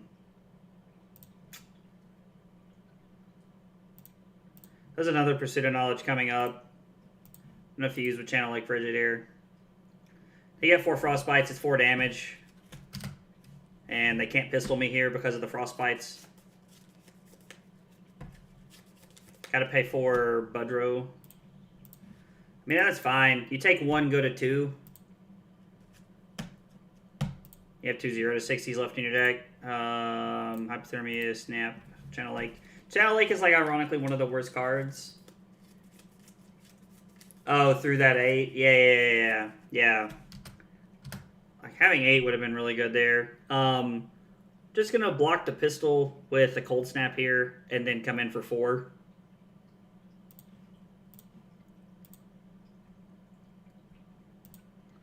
I'm going to keep the Frosting in my hand because it allows me to, or actually I lied. I'm going to do this and keep the Brain Freeze here because if they try to just pass, you played the Wounding Bull anyway, but it was later, so it took way longer to finish the game. Yeah. No, that makes sense. So throwing it a turn early, like throwing it earlier would have been another point.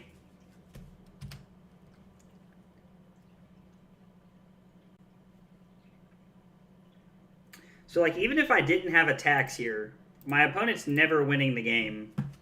Man, hitting with Pursuit of Knowledge is dumb. My opponent pitches 2 there. I'm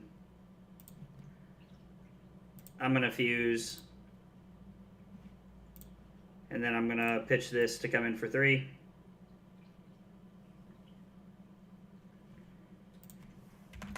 Our opponent should have conceded a long time ago, but I can't really complain too much. Yeah, you would have chipped enough eventually with this earlier, with his earlier life total. Yeah, no, I mean, I 100% agree. Like, we were going to win that game regardless.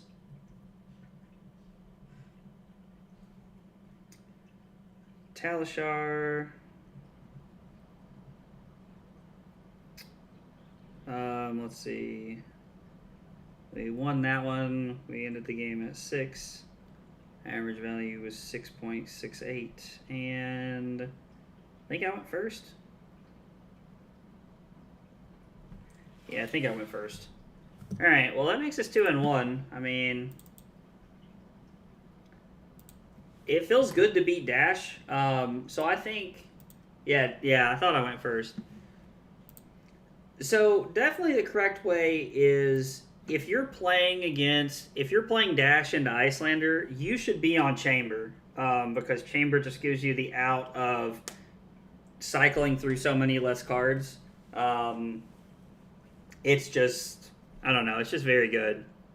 Let's see here. I'm just gonna make a lobby and see who joins.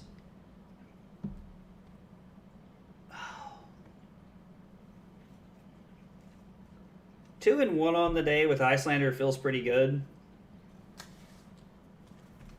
Especially considering how all of my other days have been going with Iyslander, it feels really good. What is there? 6 columns. Start my new page here.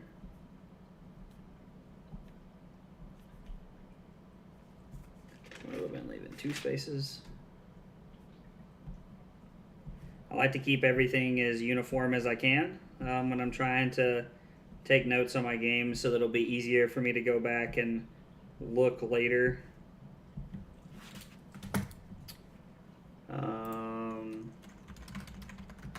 Hi, and good luck, opponent.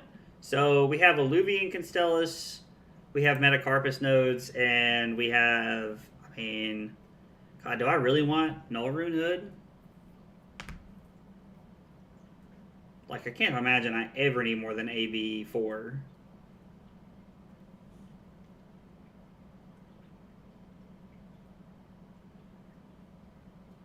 Yeah, I want it? Alright, I mean...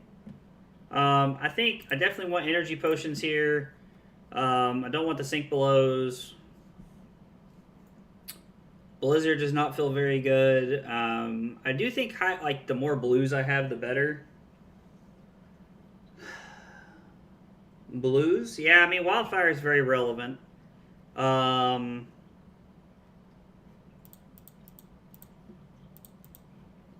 Like, is this just what we're doing? And we're just going to cut some of our red attacks here? Like, is this the game plan? Yeah, I don't know if this is right. We're going to try it, though.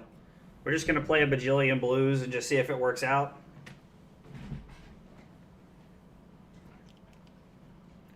I'm going to leave you turned off until it matters.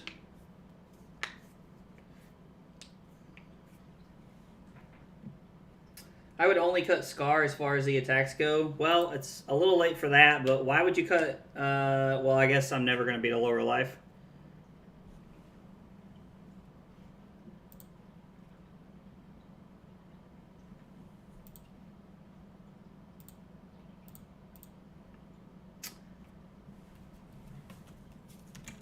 So plays that, then activates Kano. This person's name is Supervillain. That's hilarious. He on Ragamuffin, so he's most likely Wildfire combo. Yeah, that makes sense.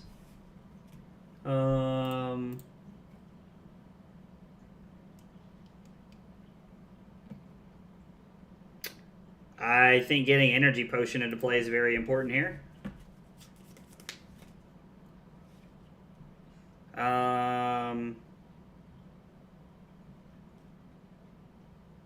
I don't think I want to... I don't think I want to...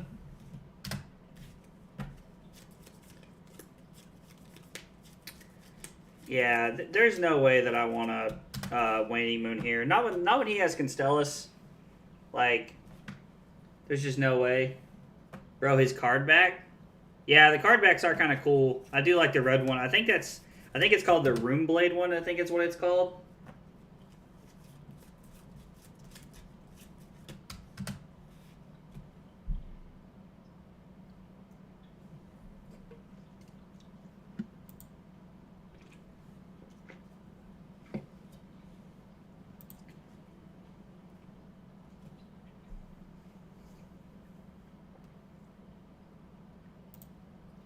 So many cards being pitched.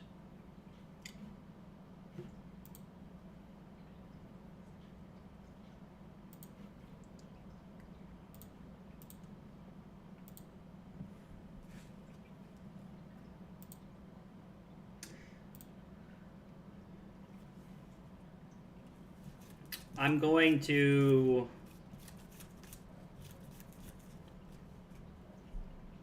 Arsenal the Insidious chill, I think.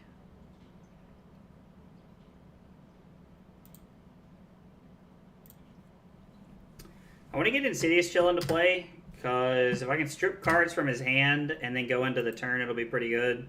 Energy Potion for our opponent is pretty obnoxious.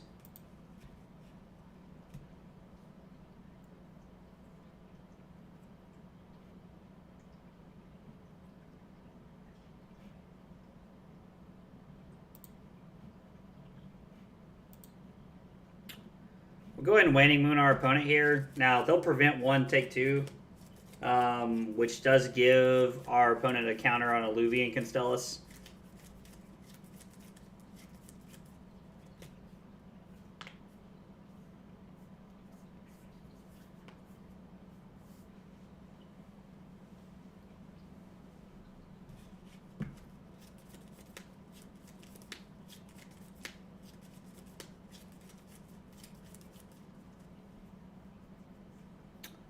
At least I assume they're going to.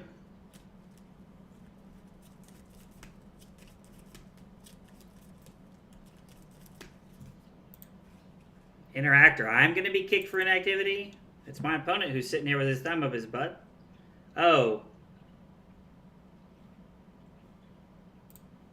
Lord, I am such a putz.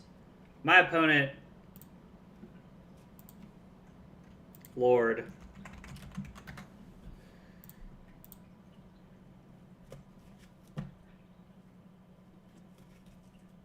Me sitting here thinking my opponent's a twit, and like my opponent's just sitting here going, is this guy okay?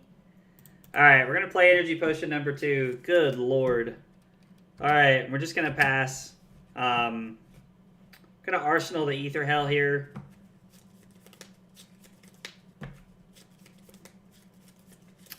Eye of Ophidia is the opt one, correct? It opts. Yeah, you opt to. The eyes are so good. Like, the eyes are so good.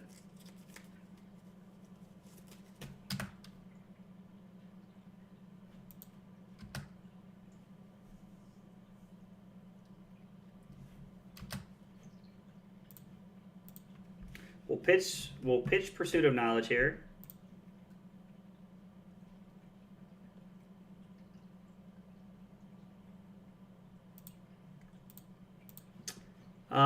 I kind of like this play here because we get an Insidious Chill trigger. And we get to come in for 5 here, and our opponent has AB4.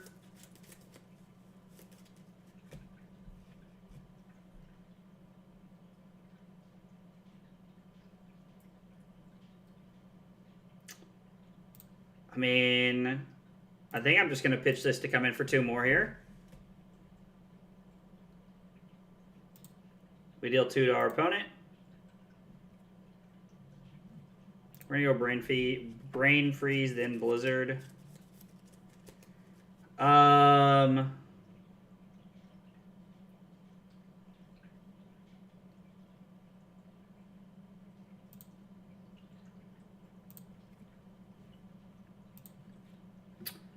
going to attempt to deal 2 to our opponent here. They'll probably pitch. And then we'll come in for 3. Now, they have built up Alluvian Constellus, so they are going to have a chance to... Alright, we're going to play Amulet of Ice. We're going to come in for 4, no-go again, which is fine. We're just trying to pressure... We're trying to...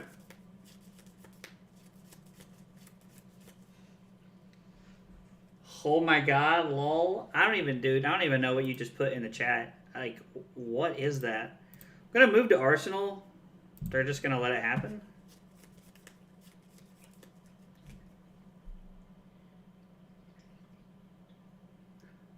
Who plus Mega Lol?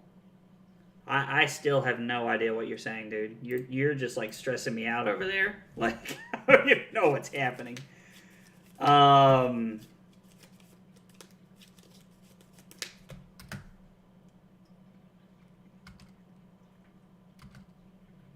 like playing Channel Lake. The things cost more. It's an emote for calling someone a nobody. Gotcha. Okay. Yeah, see, obviously I'm just not with it anymore. I've now reached the age where I'm just old.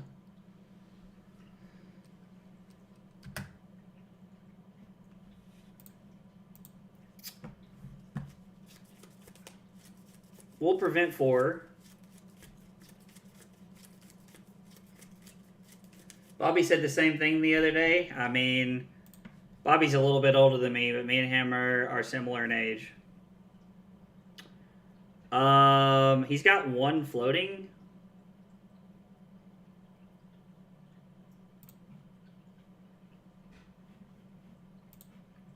We let this resolve. We're going to Waning Moon, put our opponent to 19. Or I guess 20. They had one floating. I just said that. Did we? We'll go Hypo, then Brothers in Arms. I like the idea of keeping Channel Lake out, so I'm going to go Ice Eternal.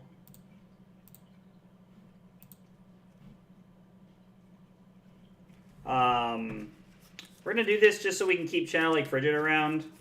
Plus, I have one floating here, and I can also pop my E-Pots if I need to. He didn't understand, you know. That's funny. Now that I'm not quite that old. I'm not quite that out of tune with things. So we say go. Our opponent says okay, and we pass. Having all these blues is a pretty good.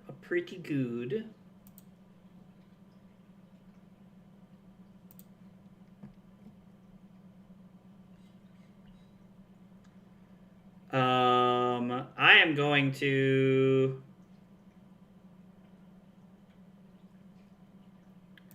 play Ice Bolt, pitching Hypothermia. With Channel Lake Frigid still out, we're in a very good position.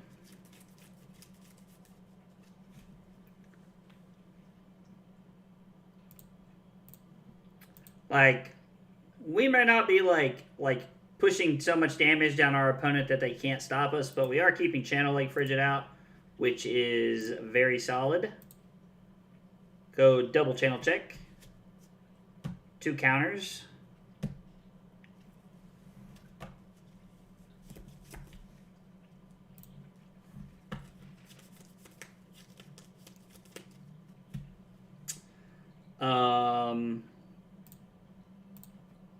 Yeah, I mean, they get rid of their card or pay. So they pay. Brain freeze happens. And then we're going to go Waning Moon for 3. I'll go to 18.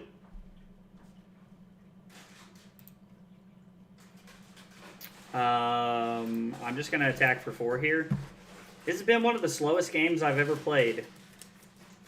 They do have 2 Crucible activations, which is important to note. What you doing, Karen? What you doing? Sorry. What are you doing?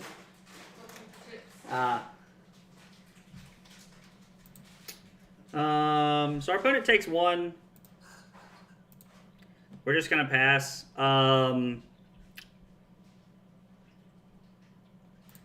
I like letting it be Polar Blast. Polar Blast is good enough to try and get some cards out of our opponent's hand. Frost Hex feels very good to me. We give our opponent a Frostbite. We draw a card. We activate for 3. They're probably just going to pitch a blue and block all 3. Or they're going to pitch 2 reds and take 1. That's interesting.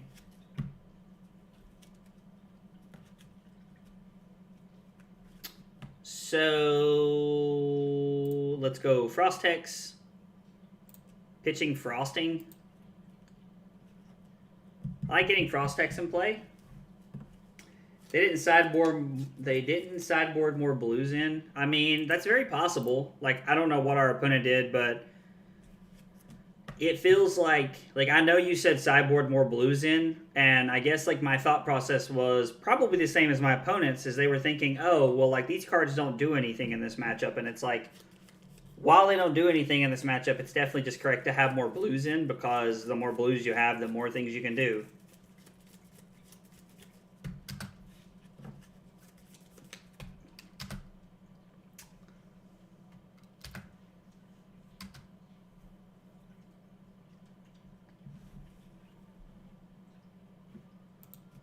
So this is going to deal 3 damage to me. I am going to prevent all 3 damage. Yeah, they've pitched a lot of reds.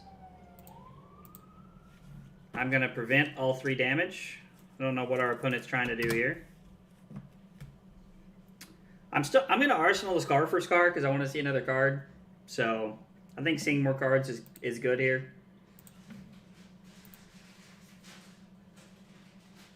Who sent you? You sent from me?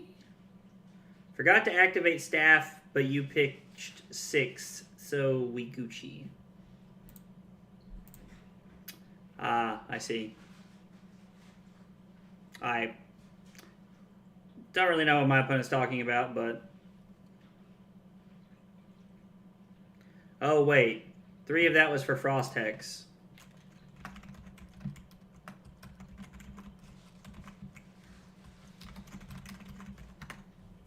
We can redo. Yeah, you can redo. That's fine. I'm curious to see... so let's see. I played Frost Hex, pitching, frosting. Yeah, so, like, my opponent... Yeah, like, nice guy, exactly. So, like, my opponent asked if it was okay to go back. And I'm completely okay with that. Like, I want my opponent to, like, try and get their testing in as much as I want to get my testing in. Now, I'm completely okay with them, like, taking this back here. Especially considering they asked. Like, most people won't ask, and I don't know. It says a lot if you're, like, saying, like, yeah, like, can we do this? Thumbs up that man? Dude, absolutely. Absolutely.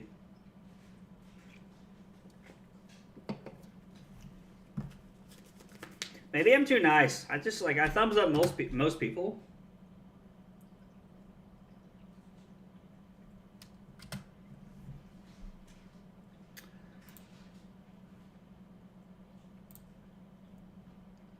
So it's going to be for 4. I'm actually just going to go ahead and pitch all 4 cards. Now, that might give my opponent the heads up to do more things if they want, but... We're going to go Ether Hell, Frosting, then Scar for a Scar. I'm not super interested in seeing Scar for a Scar played, so... we're going to play Amulet of Ice. We're going to activate Kano. Okay. Is this a new one? This card's really good. At the start of your turn, destroy this card, and if the next card you play this turn has arcane damage, instead it deals that much plus 3. So, Amulet of Ice.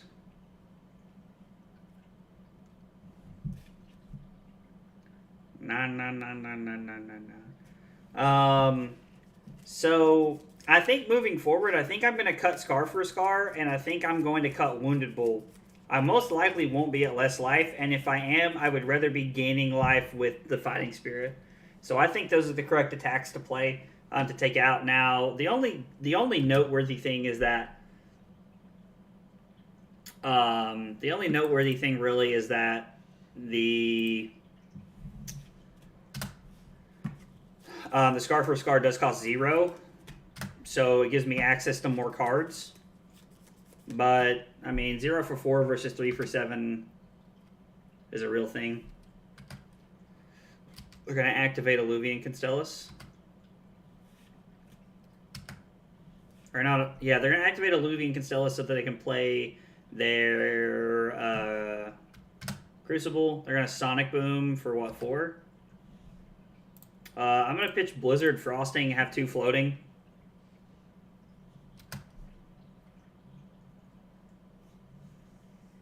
Yeah, maybe 1 to 2 Scars. Yeah, so I mean, it's definitely possible that having like a split of those cards is the correct thing to do. Ether Wildfire.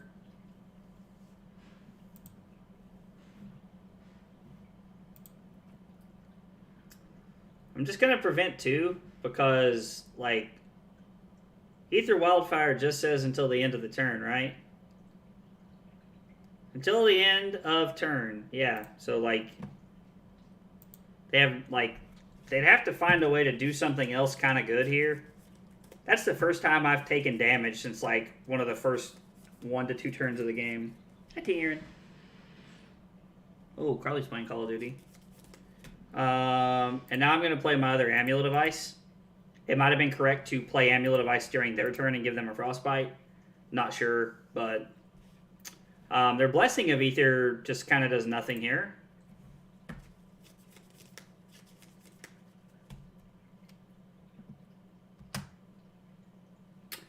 So we let them draw up. I think I'm just going to come in for 7 here.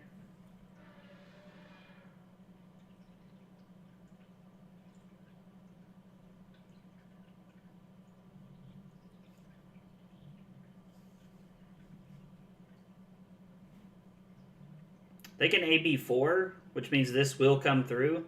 And I can Amulet of Ice to take all the cards out of their hand. And then I can play Frost Hex and try to do other things during my turn. I mean, we get good Amulet value. Are you saying good plan to the come in for 7 with E-Strike? Or are you saying good plan to the play Ether Ice Vein, use Amulets, and Insidious Chill? Because I'm pretty stuck between both because we have Alluvian Constellus next turn as a free activation. Because I'm going to be honest, I don't really hate either of them. Probably E-Strike since they're not very low yet. I mean, I guess that makes sense. So we're going to go E-Strike. Put this on the bottom for buff power. We're going to come in for 7, which is going to get 2 cards out of their hand. And then I'm going to Arsenal the Frost Hex. Frost Hex. I should probably, honestly, you know, I'm glad you said that. But for sure, Arsenal Frost Hex. Yeah, absolutely. So, like, in my head, the second Frost Hex gives me good access to be able to Ice Eternal them on their turn. Like where I have an Ether Ice Vein turn and then I go into Ice Eternal on their turn when they have no cards in hand. Maybe that's just how you do this. Maybe combo is how you set that up. That might just be the correct way to do it. Exactly. Okay, yeah. See, you have so much more wizard experience than I do. Like, that you're just better at the game.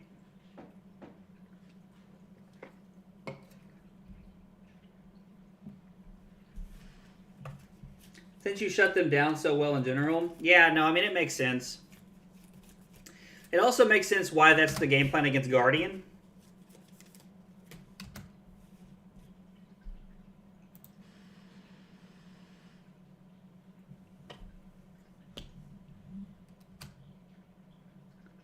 If they try to, like, Ether Wildfire me here or something like that, then... Oh, okay. So I think we're definitely just going to be pitching both of our blues here. Or maybe I get to keep...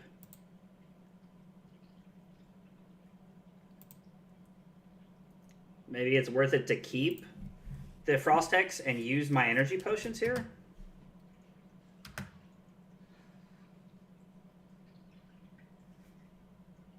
Use E-Pots in defense? Yeah, see, that's literally what I was thinking in my head so that I could keep the Frost Hex.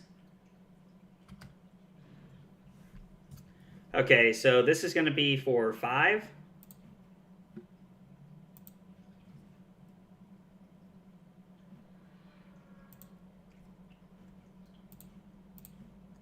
So we get to block all 5, which is insane.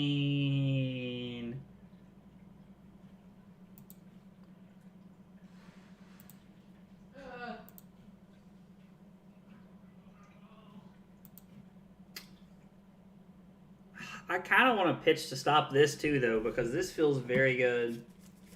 Yes, oh my god, we're so good at this. Between the two of us, we can win games with Islander. Oh, man.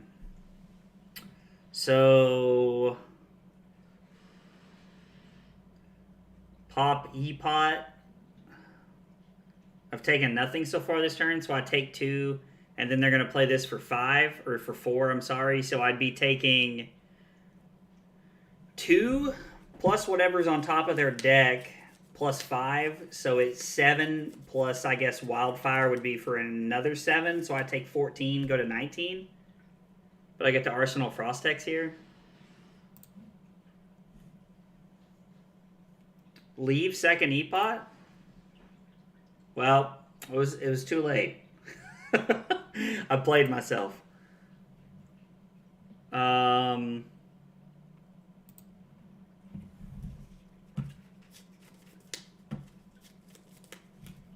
my gosh. I mean, I guess I just get to opt to here. It's alright, no biggie. I mean, I hope not. Why would you leave the second E-pot there? Just out of curiosity.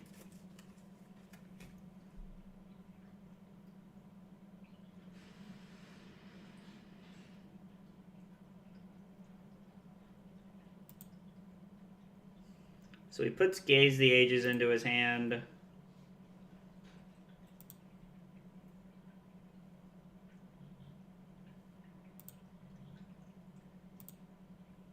Plays Toma Firebrand. The funny part is, like, I still have an E-Strike for 7 on the stack. I seriously think I need to pitch the Frostex here.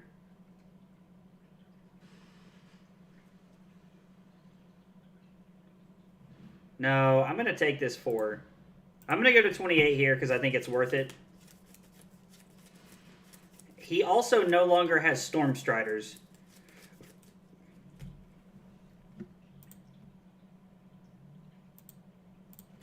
The fact that my opponent doesn't have Storm Striders is really good for me.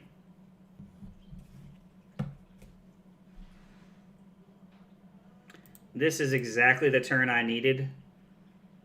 Because you're not fully stopping the Sonic, so you could save it for a more relevant on hit, since I think you have a fair bit of game left to play. Any reason to force Frost Hexes? That's not the win con for you. So the way the game plan has been set up is that I am trying to very effectively use Frost Hex to end the game. So I think that Frost Hex is a very good way to try and end the game. That's kind of the game plan that's been scraped together as we've been playing. Leof. I'm sorry if I'm saying that wrong. If you have a different idea, I'd love to hear what your thoughts are, though. We're going to activate Constellus. Come in for 3 here. They go to 12. Now we have 2 damage coming in off the Frost Hexes here. They go to 10.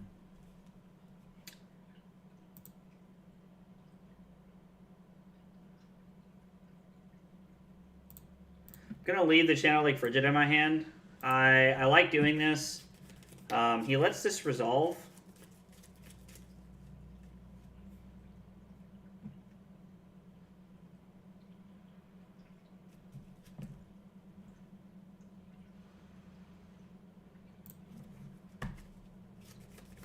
Wish I had a... if that last card was Ice Eternal, that would have been awesome.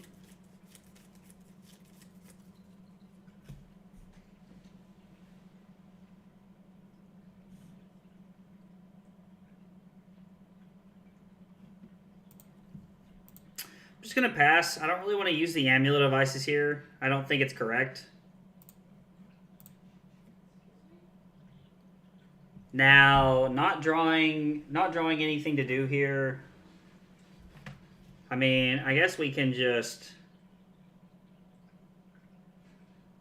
put CLF into play. That just doesn't feel good, though. I mean, it does force him to decide to deal with the Frostbites here. So, pitch, Cold Snap, and then... Yeah, there's no way for me to keep a Mirror to Scolding and do what I want to do here. Since my opponent's at 7, I think that I might be in Stormstrider's territory, especially with the Scolding here.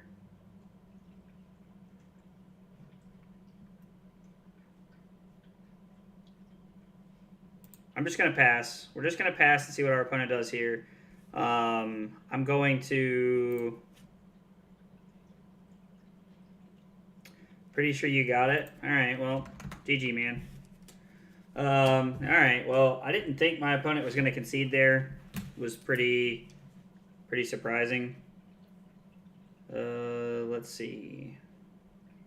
It was a Talishar game.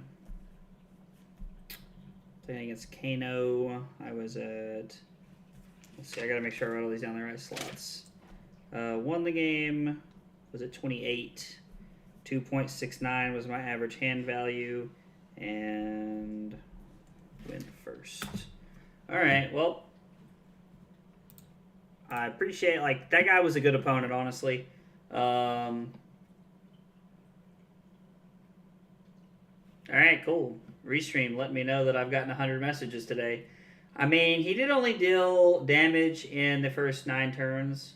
Oh, 1 damage. Yeah. So I mean, like that game was really not great for my opponent. Like I took 1, I'm pretty sure on the first or second turn of the game, and then I'm pretty sure I spent like the next forever being at and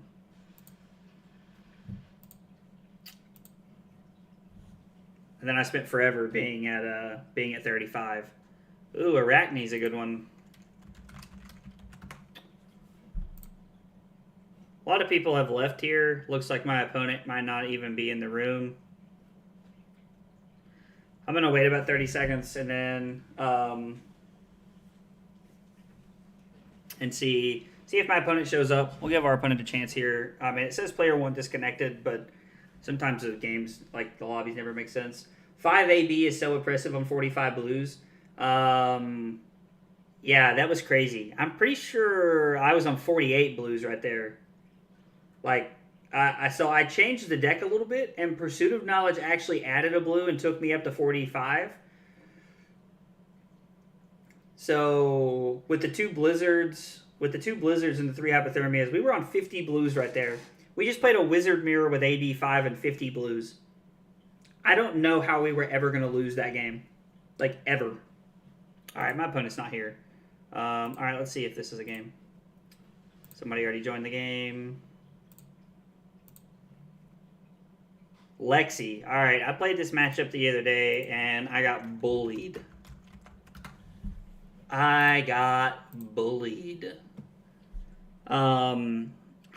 So hypothermia is good because the bow gives go again.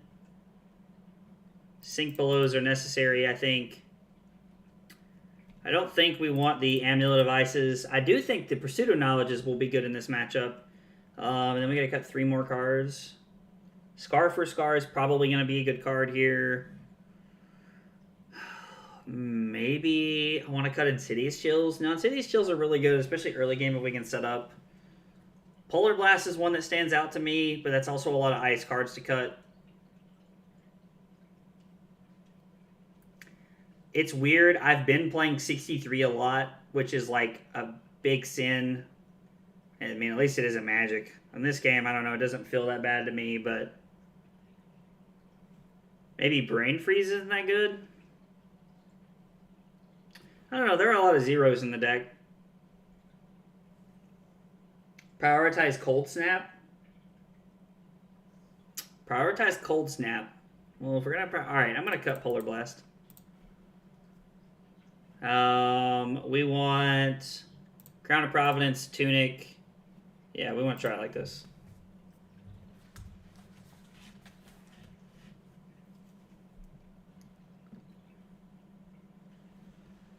We have AB2 here.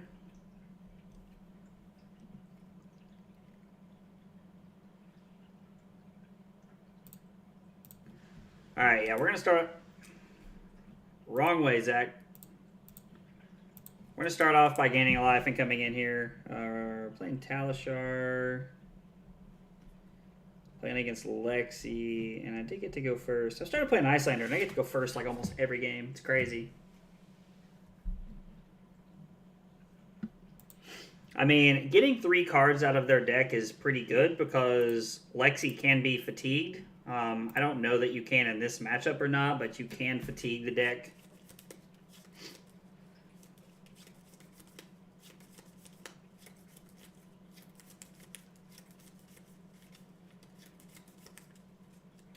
So pitching a red either means I'm about to get jebaited or this is not bad.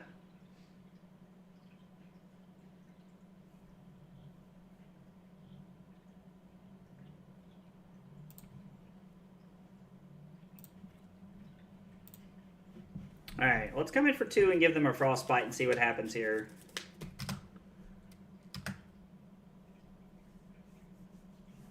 And they just lose 2 life? Okay, well now Voltaire can resolve. Because if they're going to attack with Endless Arrow...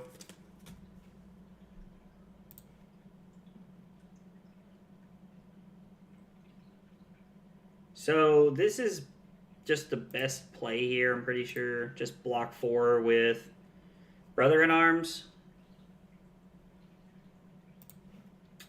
We'll pay 1. Big Sag. Lightning Press on the first turn of the game. So...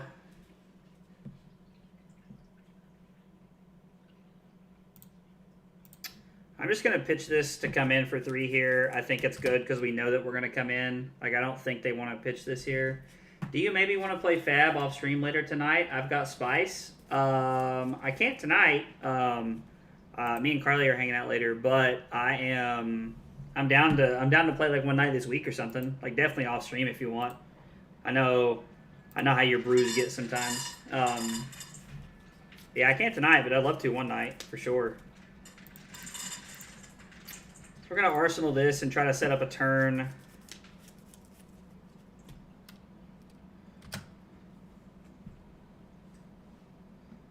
We're going to try to set up a turn here where we can have a chance to play the Ether Ice Vein and make this happen. I don't want to pop Storm Striders to do it, but I do want to get it into play. I'll DM you the idea. Okay. If we can do in person, that'd be best. Yeah, dude, we can definitely play in person one night. That doesn't...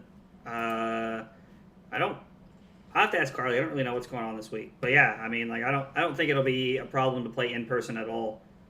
I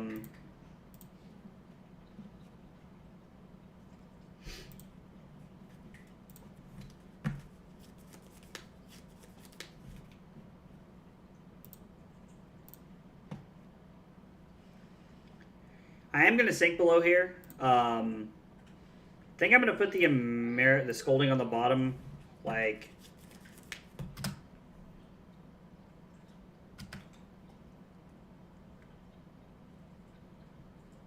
yeah, I was like, I didn't think that I'd go again. I'm just gonna pass here. I just need to be able to keep like this hand is very good. So that means our next thing.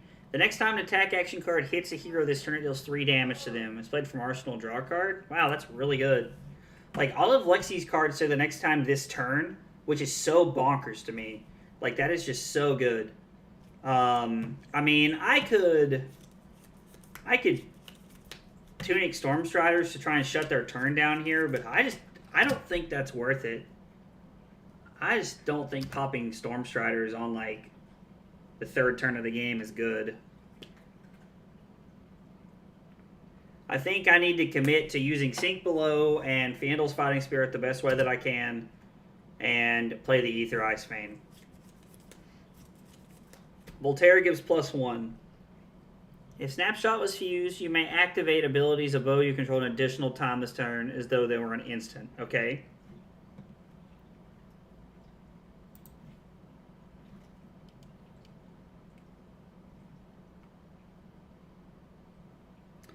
Alright, so this is just for 5. I'm just going to take 5 here. I would rather... Well, I guess I'm going to take 8 here. I would rather just take that. Let's see. Gets +3, and if it sits here at the beginning of their next end phase, they discard all cards and all cards in their hand and in their arsenal. Okay, so we're definitely going to have to throw the kitchen sink at this one. +3 twice. Seek and Destroy is from the new set, right? I'm pretty sure that's from the new set. Yeah, Seek and Destroy. Oh, no, that's from... Seek and Destroy is from... whatever the set Briar's from. I can't remember what it's called off the top of my head. Okay, so it's coming in for 13. So we can block 2 with Crown, 4 with Ironhide Gauntlet, 8, 10, and then we take 3. And that's just not acceptable. Or we get to throw 3, 6, 8.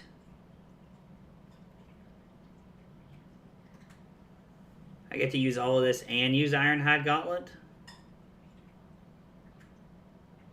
I mean...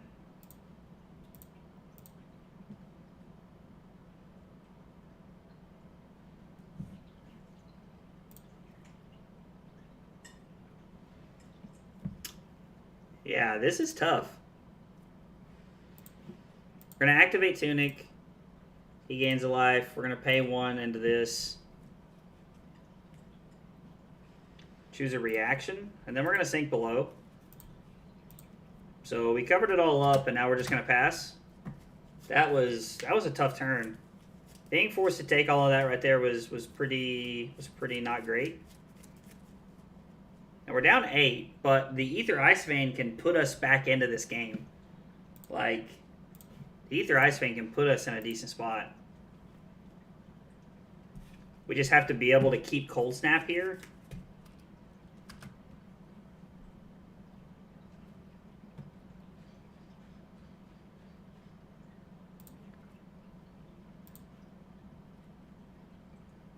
So Bolton Shot is good because it just allows them to reload. Now, honestly, I wonder if my lack of playing against Lexi makes me block this card too much, or if this card is as good as I think it is.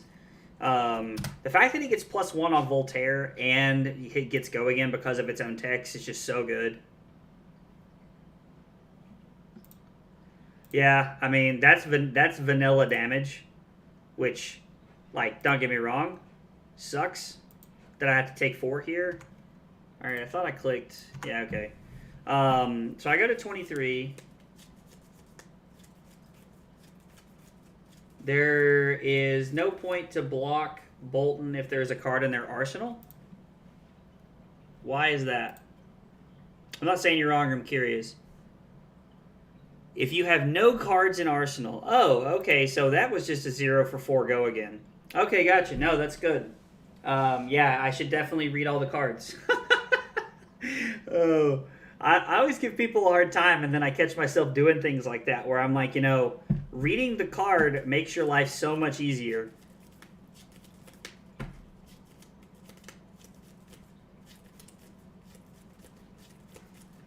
What is the card in their arsenal? Light it up. Lexi Specialization, Lightning Fusion. If it was fused, it gains. If this hits a hero, deal 1 damage to them for each equipment they control. So I'd take 7 right here. If Light It Up deals damage to a hero equal to or greater than the number of equipment they control lose and can't gain activated abilities until the end of their next turn. So that's a good card. So I definitely should have taken 4, and then probably taken the second 4 and been at 19, and then still had the Insidious Chill and the Brothers in Arms in my hand, because if I did, I could have just blocked a 1 for 4 very cleanly, and now I'm in a spot where I can't. So I definitely think that's something that I get myself with when I'm playing Lexi, when I'm playing Islander, is I don't block very effectively. I don't block as effective as I need to be able to give myself the cards I need to be able to win the game.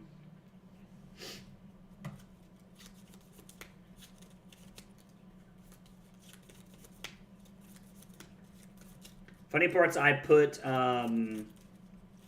Pursuit of Knowledge in the deck to help my draw my matchup, and now I haven't played against it once. Am I lagging? I mean, I am, or my opponent is.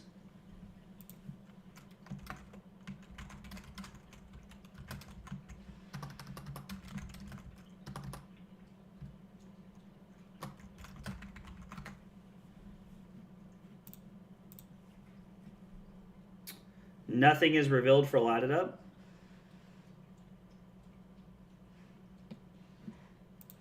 So I go to 19 here, and it just says that my equipment has no activated abilities till the end of my next turn.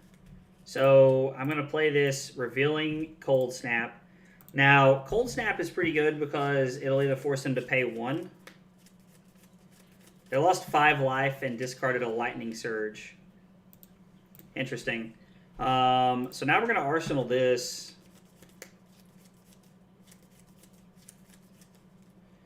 Okay. They're getting ready to draw 3 cards.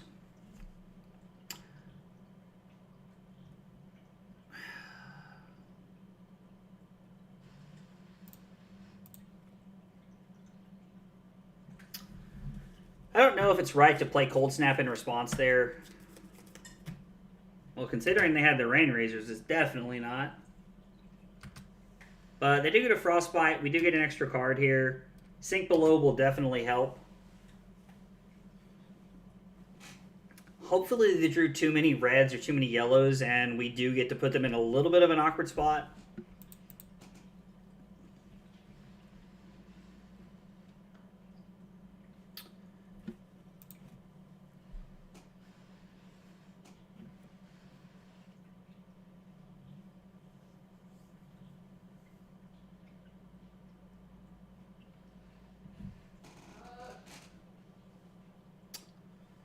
So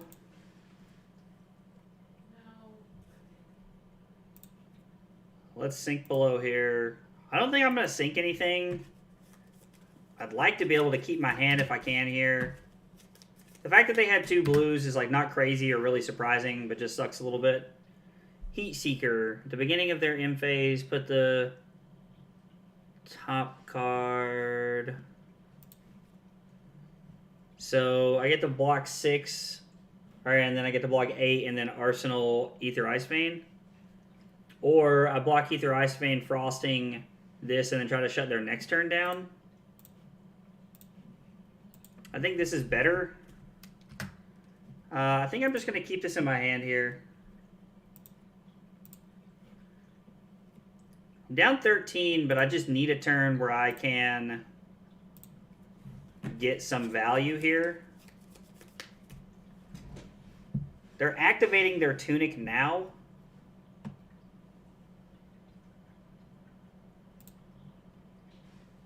I'm going to pitch this, and I'm going to reveal a Frosting.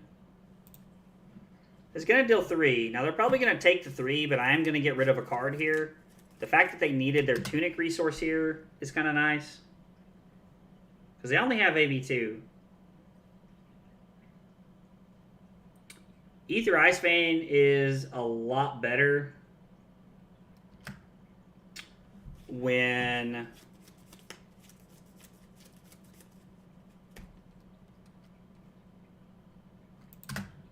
yeah, Ether Ice Vein is a lot better when your opponent is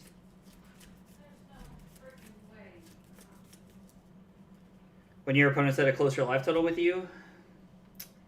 You missed the staff.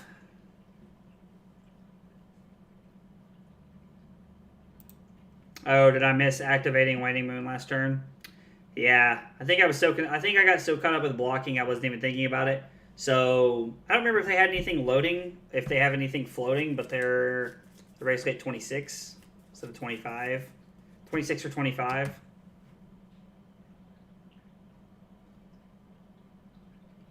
See, this is tough because I don't want to give them an extra card.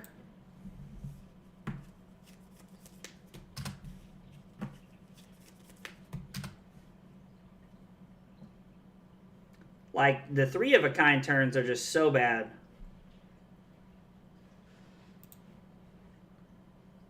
If Drill Shot has an aim counter on it, it has Piercing 1. I think I'm forced to go to 13 to try to take over the turn a little bit with Channel Lake Frigid. Yeah, no, see, this is for 5. I can't block it. And they're going to get to reload again. Like, the 3 of a kind turns are straight up what get me. Jesus. Alright, yeah, I'm going to have to block here. Like, I just can't I can't go to 3. And it's an instant. This feels like a really bad matchup. Like, now, it could just be me. Like, I could just be playing very poorly. Somebody who's more experienced with this deck, I would love to know if this is actually a bad matchup or not.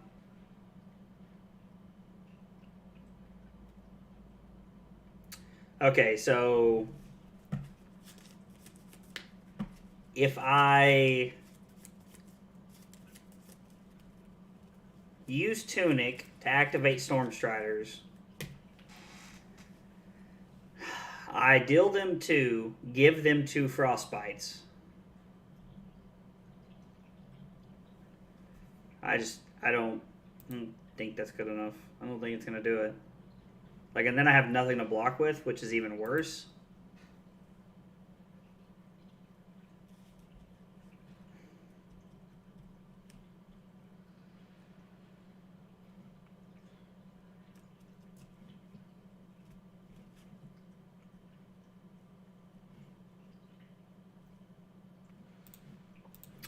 Gonna block with Frost Hex here. And that's fine. They put as many -1/-1 counters on those as they want. And I have no fear of this.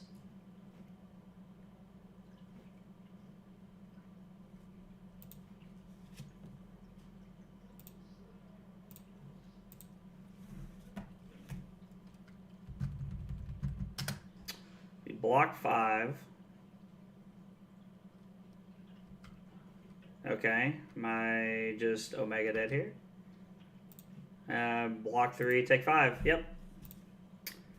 Yep, GG, man. I mean, this is what it felt like the other night when I was playing against Lexi. Like I don't know. Maybe this is either a matchup that I need to test more into, or this is a bad matchup. I'm not sure.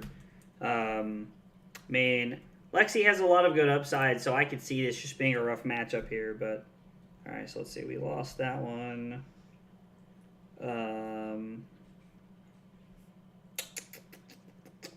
My opponent was at 28. That was a very, very, very, very, very bad game. That was rough. All right, well, I mean, 3-2 is better than my 1-4 that I had the other night when I played Islander. So I can live with that.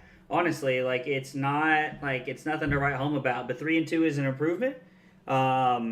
I can feel that I'm learning the lines quicker and getting better with the deck, so that's pretty promising, and it makes me pretty excited, honestly, because we're not even into December yet, and being able to learn this deck and feeling pretty good with it by like early December, second week in December would feel pretty good to give me more options to try and learn other things before ProQuest season. And honestly, the way the metagame's shaping up right now, Dash is just looking really good, and I have about 1,000 reps on Dash, so that'll always be a good choice. But anyway, yeah. All right, well, that was it tonight, guys. Thanks for coming by and hanging out. I appreciate it. You'll be able to catch a YouTube video up later, probably tomorrow sometime. So thanks for hanging out, and I'll see you guys next time. Take it easy, guys.